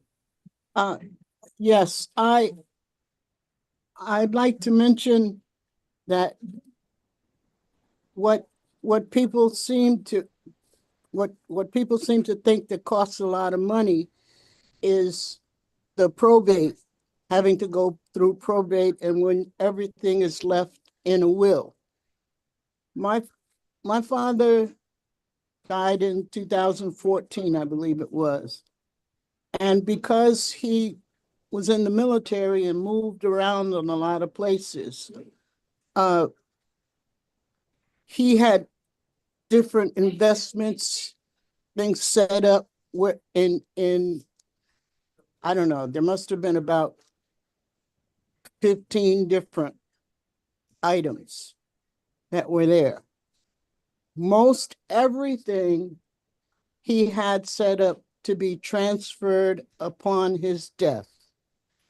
And I guess my sister, who is an attorney, helped him. She's helped him find the attorney to set up all of these transfer upon his death. Except I think he left the house to the three of us, and we split it up. All of us had our own homes, so we fixed the house up to sell it, and then we split the resources. But almost everything, and I wound up getting close to $250,000 because of the way he had it set up, and we didn't have a lot of fees to pay. So that transfer upon death is an option that we all should set up to avoid the fees and the time that it takes to go through court to deal with the will situation. Because all it takes is notifying whatever company it was, producing the death certificate to them, and they send a check. So it's not complicated. It does cost money up front because you have to have a lawyer to do it, to set up the transfers. But in the long run, it saves money and time and aggravation, especially since my brother and I trusted my sister, and she kept the spreadsheet to make sure everything was divided evenly, that this came so that we all got about the same amount of money. And I know it was remarked that when we met with the contractor and the real estate agent, that he'd never seen a family as agreeable, but we didn't have anything to fight over. So it eliminated all of that, everything, because of the fighting that we often hear about when who gets what and how much, and it's not fair and blah, blah, blah, you know, all of that. But that key was the transfer upon death. There was Right. no. Can I add something in here? Because I'm so happy that we're having a conversation on trust and wills and things of that nature, because 95% of Black folks, study just came out, don't have a will or a trust. So I'm glad that we're having this conversation, but I don't want people to neglect the fact that there's 2 other documents that they should be having in addition to a will, even if they're going to have a trust as well. And that's the living will, which is a health directive, and also a power of attorney. Those are some other documents that everyone should have. You need to have someone to advocate for you in a living will. If you have a medical, you cannot act on yourself in a medical way, that someone is there or some entity is there that will advocate and do your wishes for you medically if you cannot do it for yourself. And the third thing is a power of attorney. So if someone can act on you financially in the event that you cannot do it yourself. I'm happy we having this conversation, because many of the people, if you did a poll right now, the numbers say that 95% of us don't have a living will, power of attorney, or trust in place. Where can we get that study from? That study was from, I'll get it from you and source it for you. But that study came from that Black folks don't have that information in their portfolios. So I'm glad that we having this conversation, because information, a lot of times when applied, can change situations. Do you have any other studies or websites that you can refer? I'm sorry? I'm sorry for the disrespect. Do you have any other websites or that you can refer us to go to? I will get that information for you. My brother. Yes, indeed. That's a narrative that I would like for us to change, because millions of dollars of assets are lost. I mean, we can see time and time and time again from our celebrities that we love that they didn't have any of these things in place. You know, from Prince to Michael Jackson to Aretha Franklin. You know, you have tons of examples that when we lost our loved ones, we had a lot of money. They didn't have none of these documents in place. Also, how important is it that to have 95% of a Black financial advisor? don't have what? Don't have their stuff in place. A will? Will, living will, Excuse me. power of attorney, trust. Excuse me. How important is it to have a financial advisor?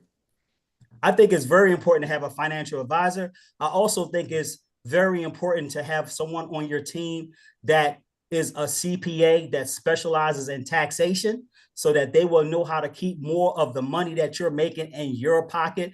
It's so important to make sure that you have an attorney that's on your team that can be able to make sure you have all your legal documentation in place. You should have someone like me on your team that's a financial advisor and strategist, and you should have an investment person that's going to be giving you some advice on the stock market and the real estate market and those types of things as well. You need to have a team approach to help to coordinate and integrate your money, so that you can make sure that as you are making the money, you are able to keep the money that you are making. Right. What's the best way to find a financial advisor, or You would be overburdened if you raise your hand. He's right here. Well, I don't want to do a plug or anything right now, Fred, and excuse me if I'm out of order or anything, but I'm writing a book right now to help kind of like put all this together. It's called the Basic No BS Guide to Building Indestructible Wealth. And I basically wrote a book about money because I'm in this business now. This is my 27th year in this business as being a financial advisor.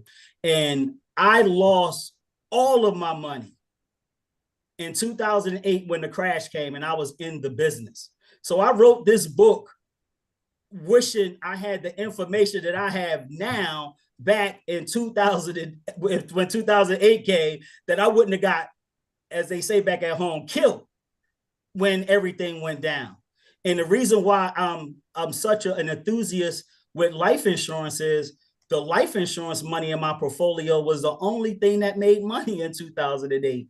Not my real estate portfolio, not my business portfolio, not the things that I own, not my little collectibles. Nothing made money that year except for my life insurance. So I wanted to give some information in that regard, with life insurance as being one of the greatest financial things that you can have in your portfolio, because when you have the right type of policy, you can never lose money in it. And I seen someone ask me why I don't like IULs and why to stay away from IULs, because IULs was a result. The insurance companies came with IUL back in 2008 to be the thing to counter what was going on in the stock market. And IUL is the new kid on the insurance block. Okay, so you got different types of policies. You got term, you got universal life, you got variable universal life, you got index universal life, and you have whole life. And IUL is the newcomer on the block. Those policies have not been tested when times of economic despair.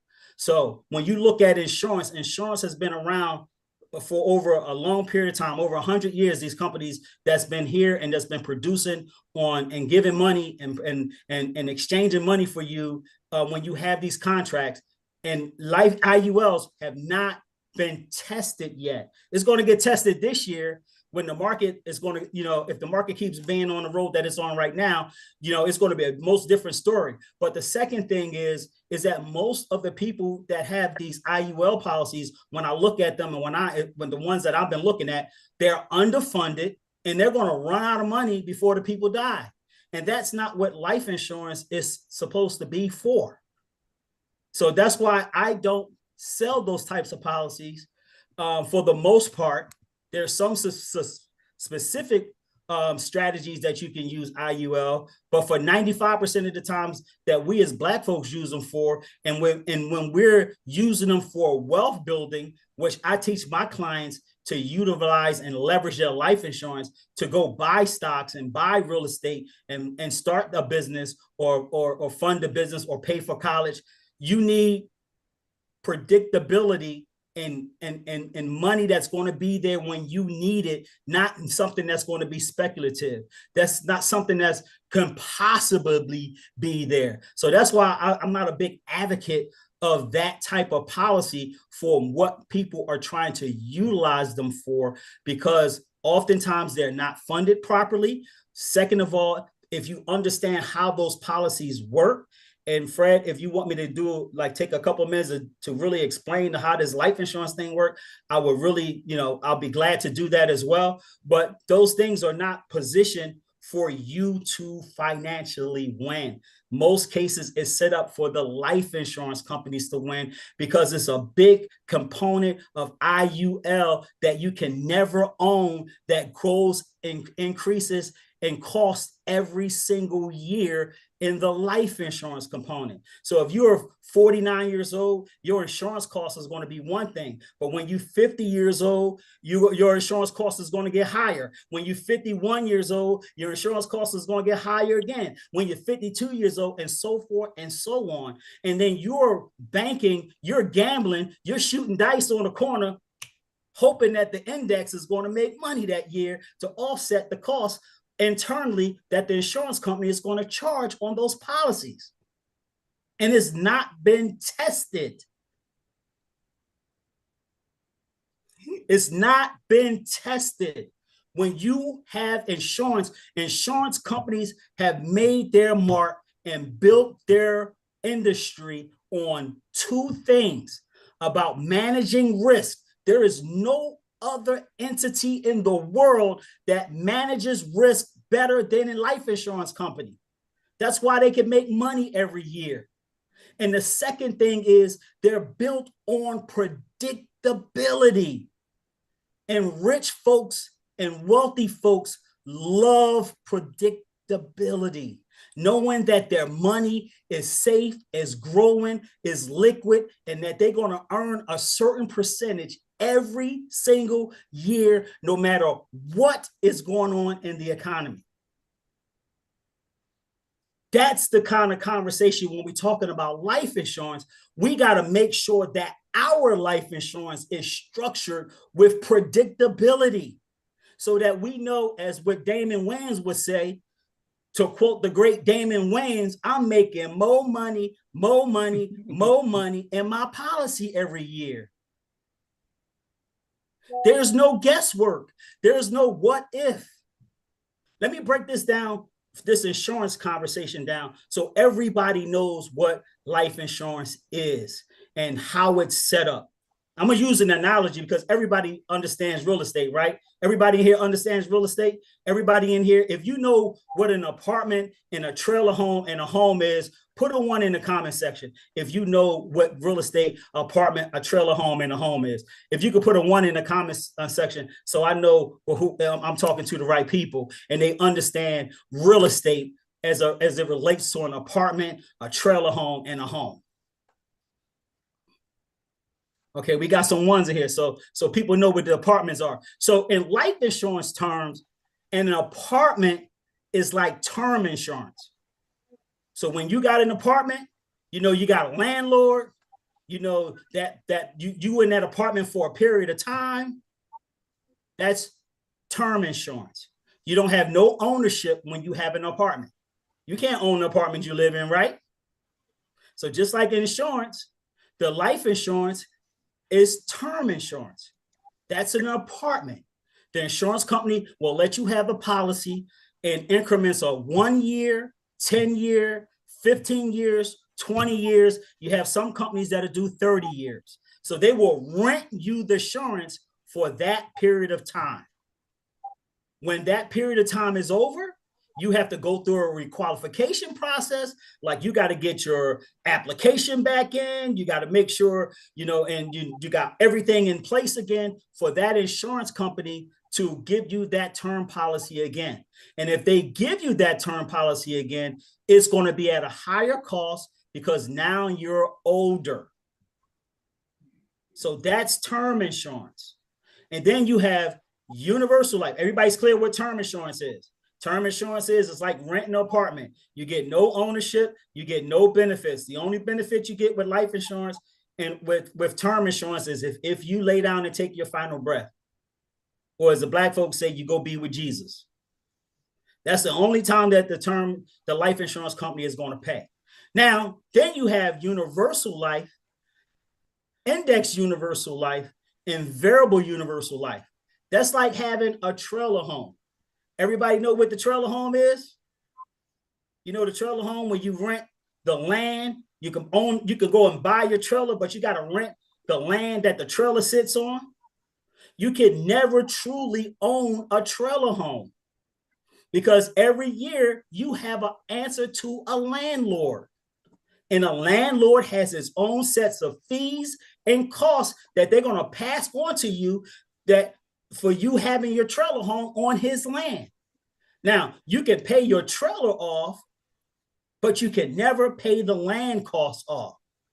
So when you have a universal life, index universal life, variable universal life, that's like having term insurance, which is the land, and then you have an entity that's going to build wealth with it, whether it's a savings account, which is universal life, index universal life, which is an index account, and variable universal life, which is a mutual fund.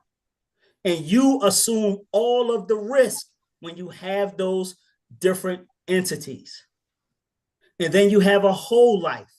And a whole life account is like owning your own home. A whole life account is the only account that you can truly own outright. The only account. Don't let nobody tell you that you can own a universal life, a variable universal life, or index universal life. It is not happening because you got term insurance in those contracts that you're renting from the insurance company. Whole life is the only policy that you can own. And that's why I advocate having whole life, because whole life is like an asset. Just like your house is an asset once you pay it off. So when you have a whole life contract, you have the insurance company say, we're going to charge you a fixed rate of cost for your insurance. And then we're going to give you money in the form of a guaranteed interest that they put in the form of cash value. And then if you own the insurance from a mutual company, which we advise you get it from a mutual company, the mutual company will come back on the back end. And when they make money, they're going to share the money with all the whole life policy owners because they are owners. So you get two opportunities to earn money in the whole life contract. You earn it from guaranteed interest. And when the insurance companies make money, you earn it in dividends. And the cool thing about the life insurance with the whole life, you can set it up where you can own it with one payment. You can own it in 10 payments. You can own it in 20 payments. You can own it in 15 payments, or you can say, I want to pay it for the rest of my life. You are in control. You call the shots because you own it. So that's the 5-minute lesson I like to call with life insurance, because when you understand what's going on, you will know what to do. All right. Thank you. Brother Jeff, what do you think about, real quick, crypto and Bitcoin investment as an investment? Thank you. I love crypto. I love Bitcoin. I'm not investing in it right now because of two things. And when they figure these two things out, I'll start to put some money into it. But it's a great thing. I think it's going to be here for a while. But as a wealth builder, I like to put my money first in hard assets. Did you hear me? I like to own hard assets first. Now, crypto and Bitcoin has a place. But for me, I'm not going to do anything with it till they figure out how to keep it secure, because it's a big security issue with crypto and with Bitcoin. And the second thing is they got to come out and figure out how they're going to tax it. So when, because you can make the money and then you got to pay all this taxes, so it stops you from keeping the money. I like to have my money in strategies where I can keep more of the money that I'm making. And crypto have not been a designated framework on the taxation of it. So that's why I'm not invested in it yet. Just in terms of keeping the money, is it okay to utilize a LLC or a trust to invest instead of using one's particular name? It depends. It depends on how much money you have and how much money you invest in. Okay. You know where you should be keeping all your money to invest it? Yes, sir. You should be storing all of your money in a life insurance contract to invest it. You know why? Why? Because all of the money that you have in your account, as it's growing, you are never going to pay taxes on it. If you need it, you ain't going to never pay no taxes on it. And then you can leverage it where you making money in two places at the same time. You almost made me cuss on a Sunday. Yeah, grandma gonna pull your ear. Grandma about to kick me out the house. What's okay? Because I'm 77 years old. So what's the best insurance plan to get into? If you are in good health, the greatest a financial economic gift you can leave to your family to give them a head start so that they can buy real estate and start a business and pay for college and pay for weddings and do all of these things, is to leave them some life insurance. Because for every dollar that you're going to put into a life insurance contract, if you can get it, it will pay out 3 to 4 times, sometimes more, in payment and cash value that's available, or in death benefit, because that death benefit grows guaranteed every single year. And that's the message that we in Black America has missed out on, because these white cats, they be doing strategies where they buying life insurance on their parents. All the kids are pooling money to buy life insurance on their parents, because they know that their parents got a certain time frame to live, and it's going to be the greatest financial increase of money tax-free that they can ever get. They can't get it in real estate. They can't get it in crypto. They can't get it in, well, they might be able to get it in a business if they owned it, but it's the best place to get the money and don't have to pay taxes on it. Lord have mercy. I'm sorry. I didn't mean to holler. Hey, it's just my hey, that was a bomb, though. Hey, man. Hey, Bomb. that was a bomb, though. That was, look, I was saying it earlier. I don't know. Somebody, I want to address something real quick. Somebody said, if you borrow from your life insurance policy, you must pay it back. That is not true. When you have a whole life policy from a mutual company, keyword whole life insurance from a mutual company, if you take out a loan, you don't have to pay it back. You only pay it back if you want to use the money over again, because you are borrowing from your growing death benefit. So the life insurance company know you are going to do what one day? Die. Why Black folks don't think they're going to die? The life insurance companies know you're going to die. Black folks say, I ain't never going to die. So the life insurance companies will say, we'll give you a loan. We don't care what your credit rate is. We don't care what your credit score is. We don't care what your debt to income ratios are. We don't even care if you pay it back or not. Because the life insurance companies know one day you gonna die. Ain't none of us getting out of this alive.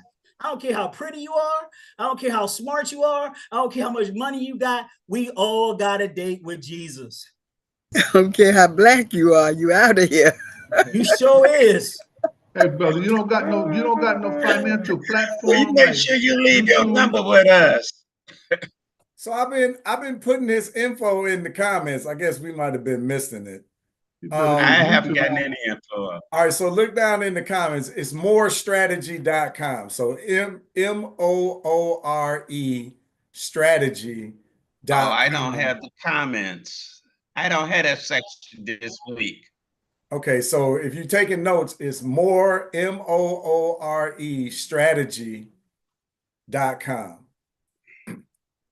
Maybe he needs to look in the Capital chat. M and capital S. Yeah, capital S. It doesn't matter it's capital or not, but it's Really? yeah, strategy STRATEGY.com. You can definitely get a hold of him there. Jeff, drop your book, the book link in there. I bet y'all didn't think that Grandma was gonna have a special guest this Sunday. Y'all got the children gave y'all life and inspiration. We had some good conversation, and then Brother Jeff is here to close us out. So I got 28 more minutes, Brother Jeff. If you got time, or if y'all got questions, hey, maybe y'all full. Maybe you like, you know what? I cannot, Grandma, come on. I cannot do another plate. I am so full. I gotta go home. I got a question. Y'all the cousins that linger around a bit end up in the basement or the backyard or sitting out on the car in the front yard on the porch talking and keeping the night going. So I got a question, this was brother. a dessert, great session. What y'all think? Give me more. I got a quick question for the brother. Okay, quick question. Give me What's more your name, bro? comments if y'all want more, right? I'm Dr. Kenneth R. Jackson, brother. Dr. Kenneth, how are you, sir? I'm blessed and highly favored. That's right. Keyword, key And emphasis on highly favored, right? the keynote being doubly favored based from that info session that you just dropped on us. My daddy used to always say, I ain't scared of you. Come on, what you got? I got a quick question. Based on your wisdom, right? Because I was so overwhelmingly full with your presentation.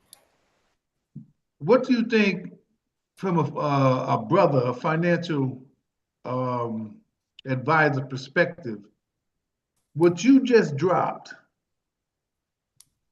if somebody was supposed to sponsor something like that in their Black community, what you think for just for the community, free? If I do a fundraiser just to bring somebody like you in, just to talk about this stuff. See, because this is sacrifices that we need to make. Where you located, community. sir? Pardon me? Where you located? I'm in Bridgeport, Connecticut. I'm in New Jersey. Oh. Okay, y'all close. Don't talk about it, be about it. You Let me know when you want me to come, I'll come. Road trip. My daddy said, I ain't scared of you. Yes, sir. Morestrategy.com. Yep. And if you want to email me, you can send an email to jeff@morestrategy.com. Jeff? Jeff E.D. Moore? No, Jeff, just Jeff. Okay. At Moore, MOORESTRATEGY.com. Because we all need more strategy in our life. Yes, sir. The right strategy. That's right. Appreciate you, brother. Appreciate the I platform. appreciate if you guys, I mean, the insurance thing is one step, but I just wish we could just get back to the fundamentals and the foundation. Because like when you looking at real estate, I love real estate because real estate has a lot of analogies that we can apply to practical life, right? So if we could just get down the foundation, if we could get the foundation of this money thing right, we can't lose. And the foundation of the money thing is whenever you get paid, pay yourself. Self first. If you could put 10%, if you could start off with 1%, start off with 1%. But if you could get the 10%, 20%, every time you get a check, every time you get some money, if you could just put that aside into an account that you don't touch, a high interest savings account that you don't touch, and let that thing rack up, and you just get into the habit. Just get into the habit of just saving some money. Because if you save your money first, outside of your appointment date that you had with Jesus, your money will always save you. Mm-hmm. And so many times we have adopted this narrative that we got to take care of everybody else instead of taking care of us. I mean, taking care of yourself. We have to have a pattern interrupt. So this is a bad pattern that we've been doing because most people, Black and white, they couldn't touch $1,000 right now to handle any kind of unplanned emergency. Mm-hmm. I just went to go visit a family.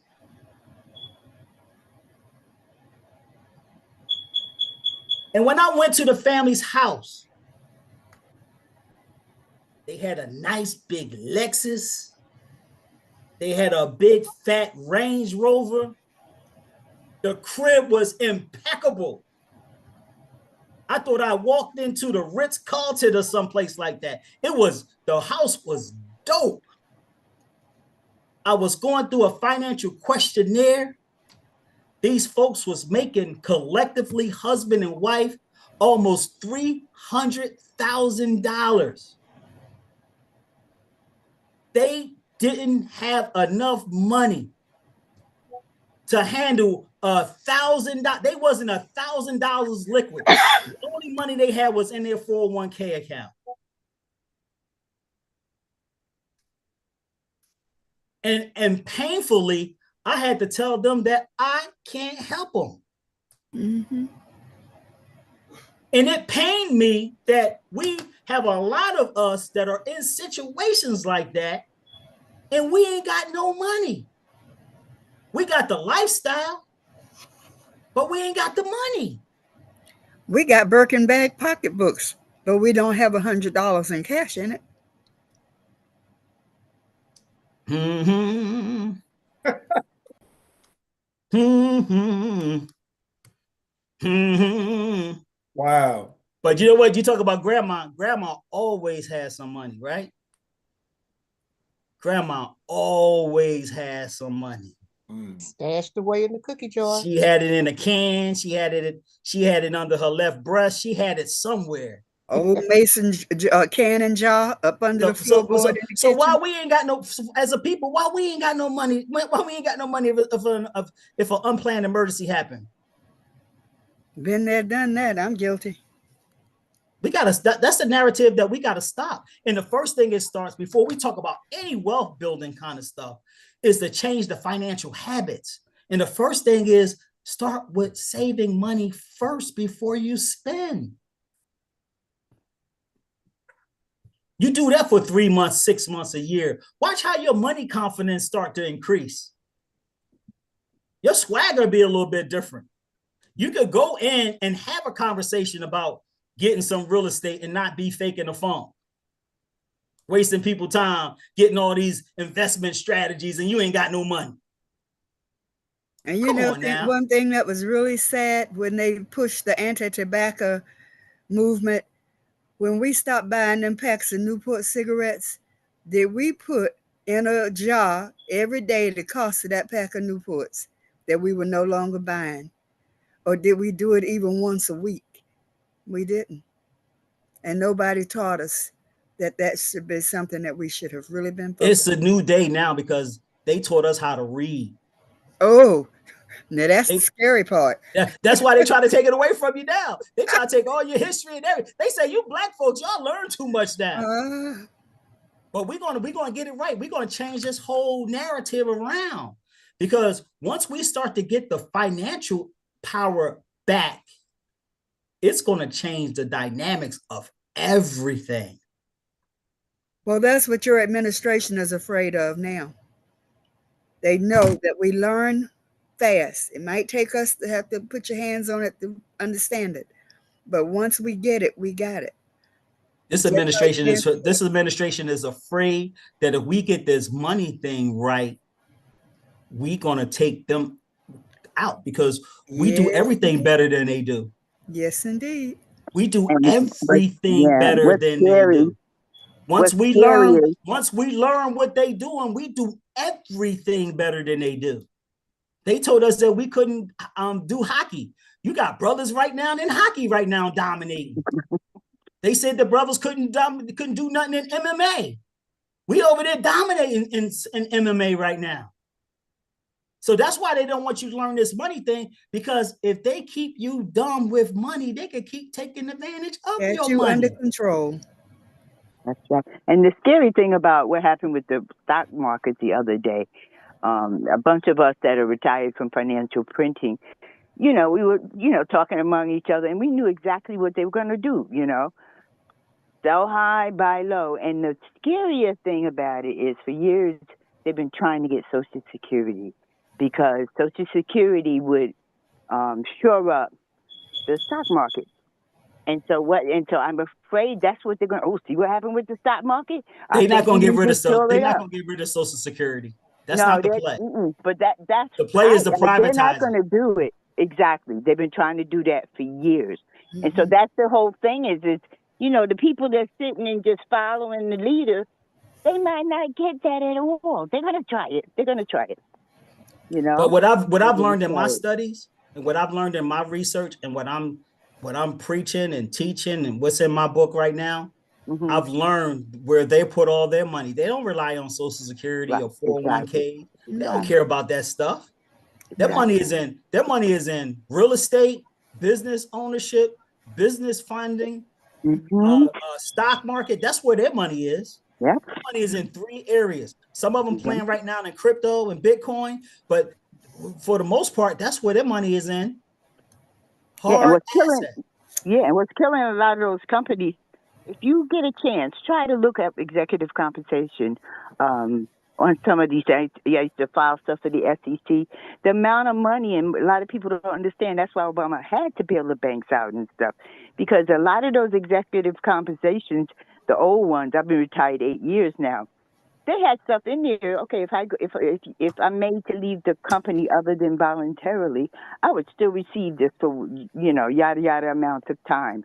And so when you look at that, then either way, if he didn't bail them out, they were going to fail, and they were going to fail even more because they would have had to pay out everybody. So Can I tell you something? Can I tell you something? Sure. Do you know where the banks and the biggest corporations in the world store their money? No, I don't. In life insurance. Oh, yes. I'm a former Primerica agent, so I joined first in '92. So that was a great analogy you gave. Great analogy, even from a Primerica rep. I'm telling you guys, if it's good for the goose, it's got to be good for the gander, right? Yep. So we got to get this out of our head that life insurance is for when you're dead or you're not going to benefit from it. Mm-mm. It's a reason why they call it life insurance. Everybody's pimping life insurance out but black folks. And I'm trying to get my black folks to start pimping out the life insurance just like these white boys are. Freddie got a picture in the back of his thing with Reginald Lewis. He said, why should white guys have all the fun? It's time for us to start having some fun. It's time for us to have some money that we can fund some things that we are passionate about. The best way that we could bring Africa together is to be able to have some public private partnerships to send them some money so they can get some of that stuff together. And what happens if we are the catalyst to make that all happen? Oh. Like you said, layers, brother. It's layers. We got to deal with the financial trauma and stress that we done been dealing with, a number of us, since birth. I know. And then But it's just all about that trust factor. It's a trust factor, yes. And a lot of us are paying the black tax too. Oh yeah. Yeah. So I understand it all. Yes, sir. Yes, sir. But I think that if we can get back to the fundamentals, we could get back to the fundamentals. To use a football analogy, this is all about blocking and tackling, right? If we could learn how to block and tackle better, we could get back in control of our money. And if we don't get greedy, don't get greedy and try to get slick on each other. See, that's the next thing. We got to be righteous. That's right. My philosophy in life and the way I try to live my life, and the way that I stopped paying the black tax to my family members, because I'm the youngest of 8. I'm from the hood. I was the first one to go to college, first one to graduate, first one to start a business, first one to do everything. And I was also the first one they called whenever they got into a rut. And too many times I went without so that they can have. And then I had to adopt a philosophy, and as painful as it was, when I was speaking to my family members, I had to tell them that I can't help you anymore, and it hurt me. Because you care. That was for somebody. I don't know who that was for, but that was for somebody. Well, that was for me personally. And a lot of times we try to replace love or the lack of for commitment. My son, my oldest son, I'm going through financial distress right now. Okay, because of the relationship that I didn't have with him, because I'm in the streets. So therefore, and he followed me to the penitentiary because of what I exposed him to. So I got 2 sons that follow me to the penitentiary. So I'm filled with all this guilt. And then when I get out and I'm on focus on my end and my lane, okay, but then now he needs a vehicle. And because of my past mistrustings and, oh man, I wasn't there when I needed to be there.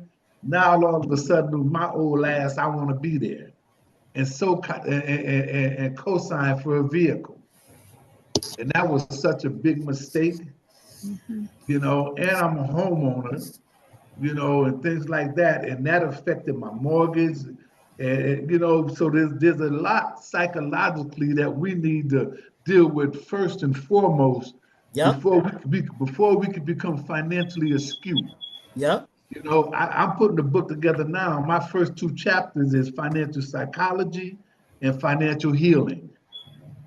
First and foremost, before I even talk about anything pertaining to life insurance, banking, and stuff like that, because of historically, Willie Lynch got us messed up even today.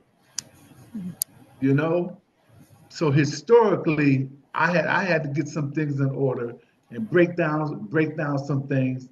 And Brother Fred, I'm glad for those cards that y'all put out because I had them for a couple of years, and I used to hurt, my fingers used to hurt because when Black History Month started, I was sending the messages on those cards, whether it be sports, whether Black history, whether it be aerodynamics, because it got so many different cards. Brother, you have my fingers sore, but I was sending them out to my people because there's so much that we don't know. And if we didn't know, that would motivate us and propel us to go find out, to step forward and to let it know that those are the untapped secrets into raising our kids. How many of us would be in so much of a better place right now if we just did one thing financially before we did anything else? And that was save it first before we spent. And we pass that message down to our family members and to our kids and to our kids' kids. We can almost eradicate, being in a pinch or being in a jam just by that one little simple thing. So I encourage everyone, start having this conversation with your kids, with your people. If you just could get them in the habit of just saving $1 every time they get it, it will propel and grow because you're training the muscle, the money mindset muscle. Yes. And then Dr. Kenneth, you wouldn't be dealing with the guilt right now because your son, if he had that message, he would have been saving money before he spent money. So then he don't have to come to dad. Right. Yes, sir. When the coming to dad is for the next level was, dad, how can I start being an owner instead of being a renter? I got this much to the side. How shall we make it work? The conversation is different. Our conversation has been, let me hold something. Let me help me out till Friday when I get paid. I'm in a pinch right now. We gotta change that. That's like foundational level, because we can't really become the wealth builders and aspire to have the wealth that we have if we got to be dealing with all of this guilt because we got the money, because everybody's coming to come try to get it from us. And you all know that folks show up when they know you got money, right? Oh, absolutely. Everybody got a song and a dance and a song when they know you got some money. So start to tell them and teach them so they can have their own money. Yeah, they know your payday better than you do. And they can tell you who you should pay with your money so you have enough to let them have some. Exactly. It's ridiculous. So that's why this foundational lesson is so important. Because I don't want you guys to be burdened with the next level wealth building tools like owning real estate and how you can house hack and how you can do the BRRRR strategy, or how you can do tax sell liens and how you can flip the house. It's so many different ways that you can make money in so many different entities, but you got to be free from the mindset that your money is right so you can go to the next level. You got to be free that your credit is right so you can go to the next level.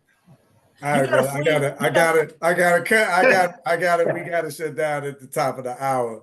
Sorry, Fred. I'm sorry, Fred. Yeah. No, it's great information. See, everybody is still here. They're still leaning in, and they still got a lot of questions, actually. So we'll just have to bring you back for something a little bit deeper, right? I got some ideas on some more conversations because obviously folks is enjoying your discussion, good brother. But yeah, so give him like, give 2 minutes to just give him some final thoughts. Final thoughts on saving, guys. Make sure whenever you get paid, take 10%. I call it the 10-10 rule. And then save that 10% in a high interest savings account for 10 months of household expenses. And I say 10 months. Most financial advisors tell you 3 to 6 months. But since COVID, you got to have a little bit more money saved. Because if you save your money outside of death, money will always save you. And the Department of Labor did a study, said if you make $80,000, $90,000, $100,000 a year or more, if you lost your job, it will take you approximately 10 months to find the same kind of job that was paying you the same kind of money that you were making. So I'm a big advocate of making sure you save at least 10 months of your lifestyle expenses. So if your rent and your mortgage and your car note and your utilities and your groceries, and when you add that all up, if it's $3,000 a month, that you need to have $30,000 saved away before you go do any other thing in any kind of investment. Because if you lose your job, and everybody's job is so iffy right now, you know that in 10 months, you cool. You can get back on your feet and find another job in 10 months and not miss a beat and not lose your home. You got a lot of mortgage companies right now taking advantage of people because they can't pay their mortgage. And they doing these backdoor loans to keep people in their houses and stop for foreclosing at really astronomical rates and terms. Yeah. Yeah. But that's a whole nother conversation. But to prevent all of that, just follow the 10-10 rule.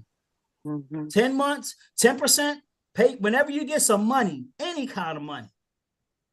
After you pay your tithes, you pay yourself. Yeah. And then you get that 10 months of your lifestyle income, your lifestyles.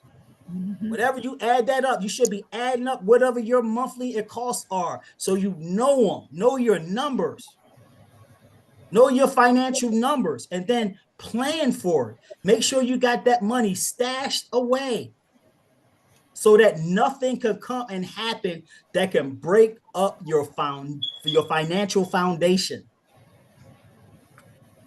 All right. And those of us who believe that we are really believers, if we surrender unto Caesar, your coffer will not get completely empty. You'll keep seeing things work out. When you're doing the right thing and doing what Jeff has suggested, I think that'll help us all. Well, let me tell you something, Grandma. I don't tell you, go ahead and get the banana pudding and the bowls out because you have served dinner today. I just want to just say, I mean, this has just been absolutely wonderful. You turned us loose and we turned out, took over and just acted up, but it has been an education worth getting. It's been wonderful, and I thank you for allowing us the space and the grace. And Jeff, you've been really a blessing. I don't know what your spiritual connection is, but God does not place people where they don't belong. He puts people whether they know why or where for a reason. Whatever you call him by. I call him Jesus. Now, okay. He's the one of the tribunal, so there you go. I love it. Brother Jeff will definitely have to be back, man. We're gonna definitely do some more and do some deeper level stuff, good brother. If you are game for it, yes, I'll follow up with you offline and make sure that we get on top of that. But it's a critical time. It's good information. Jeff.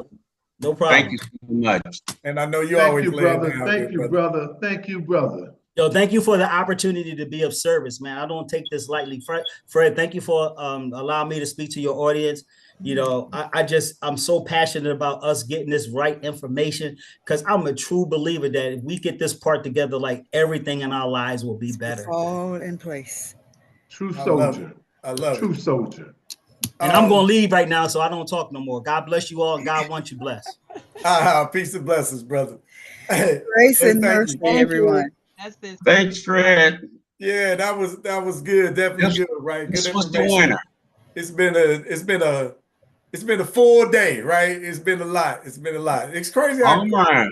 yeah, we were here 4 hours hanging out, right? Like it goes, the time flies when you're eating well, right? When you're being properly fed, when you're being nourished in a lot of different ways. And that's really the goal here at Sunday Dinner, right? Is to continue to elevate these conversations. If y'all been around the last few months, like I said, it's about I don't even know, 6, 8, the time just be flying, right? We just been at this. So I think we're starting to dial in. Y'all enjoyed having the guests involved as well and not just open conversation. I seen the muscles moving around up under that hat. Cause you was enjoying taking a back seat. Oh yeah. Hey, that's what I always say, right? Oh, this is an opportunity for y'all to talk, not me. And then I end up talking anyway. But no, it was good, man. I enjoy moving the conversation and moving people along, right? Like figuring out where our community is and then serving up people conversations and resources so that we can start to take these next steps. I like that I'm older now, I'm seasoned, right? I've had grandiose visions. It's not that I don't have one now, but now I'm also very much so into practical steps, the things that we can do right now to take action. So these conversations are important and we're continuing to develop them. But I love this space here at Sunday Dinner because I get an opportunity to really engage, right? Like I'm always 50,000 feet level in the company. So this is my time to really get an actual opportunity to engage with the community and hear y'all. But this discussion that Jeff picked up on, and others will be talking about this Tuesday if you sign up for our legacy conversation, because I'm definitely going to have Jeff back. We definitely got to go deeper, but we're doing that inside some of our membership programs as well. So just come out to Tuesday and engage with us. If you haven't,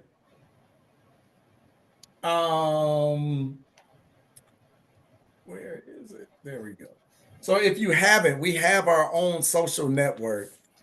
We have like 265 people on the network, right? So if you click the link, come on over and join. Everything is free inside of there, but we are building out our own space for the very reasons of the conversations that y'all have had, right? Could you put Our that up there information one is more time real being quick? skewed. Who we are as a people on this planet. News is being bent to show us only the negative when there's so many positive things happening out here. So I just felt like we needed our own space. And we get banned a lot, y'all, on these other people's platforms, let me just say. And our conversations end up watered down because you can't, hey, it's their playground, right? What you really gonna say on their playground. So let's just have our own. So anyway, we call it Sankofa Universe. You'll see that link in the comments. Come on over and engage us over there. Other than that, I would ask, please join our YouTube page and subscribe to the content. Watch and share. We'll continue to develop more and more over there. That's that. I'm sure there's a ton of things that I haven't said that I probably should have. My team is going to remind me later. But I enjoy this space. I love this space. I think that we need to continue to nurture and grow this space. I appreciate y'all spending 4 hours with us at Sunday Dinner, but not only that, but engaging, like with your questions, with your willingness to raise your hand and come on the mic and share your experiences. We are building the community that we know we need.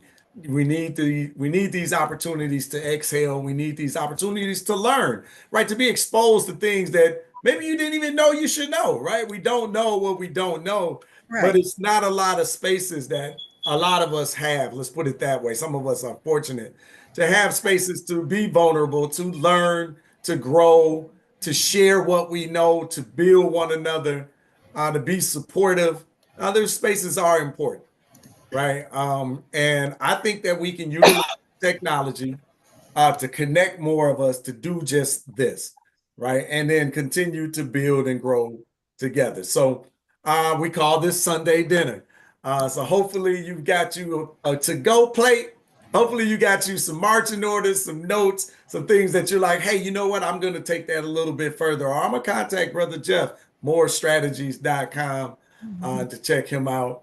But hopefully you plug into us, right, and continue to grow and develop with us here at Urban Intellectuals. So hopefully you enjoyed all of the discussion. I can't wait to see you next week. Hopefully I'll catch you during the week at one of our events that are coming up. Stay tied to your emails. We always got something going on.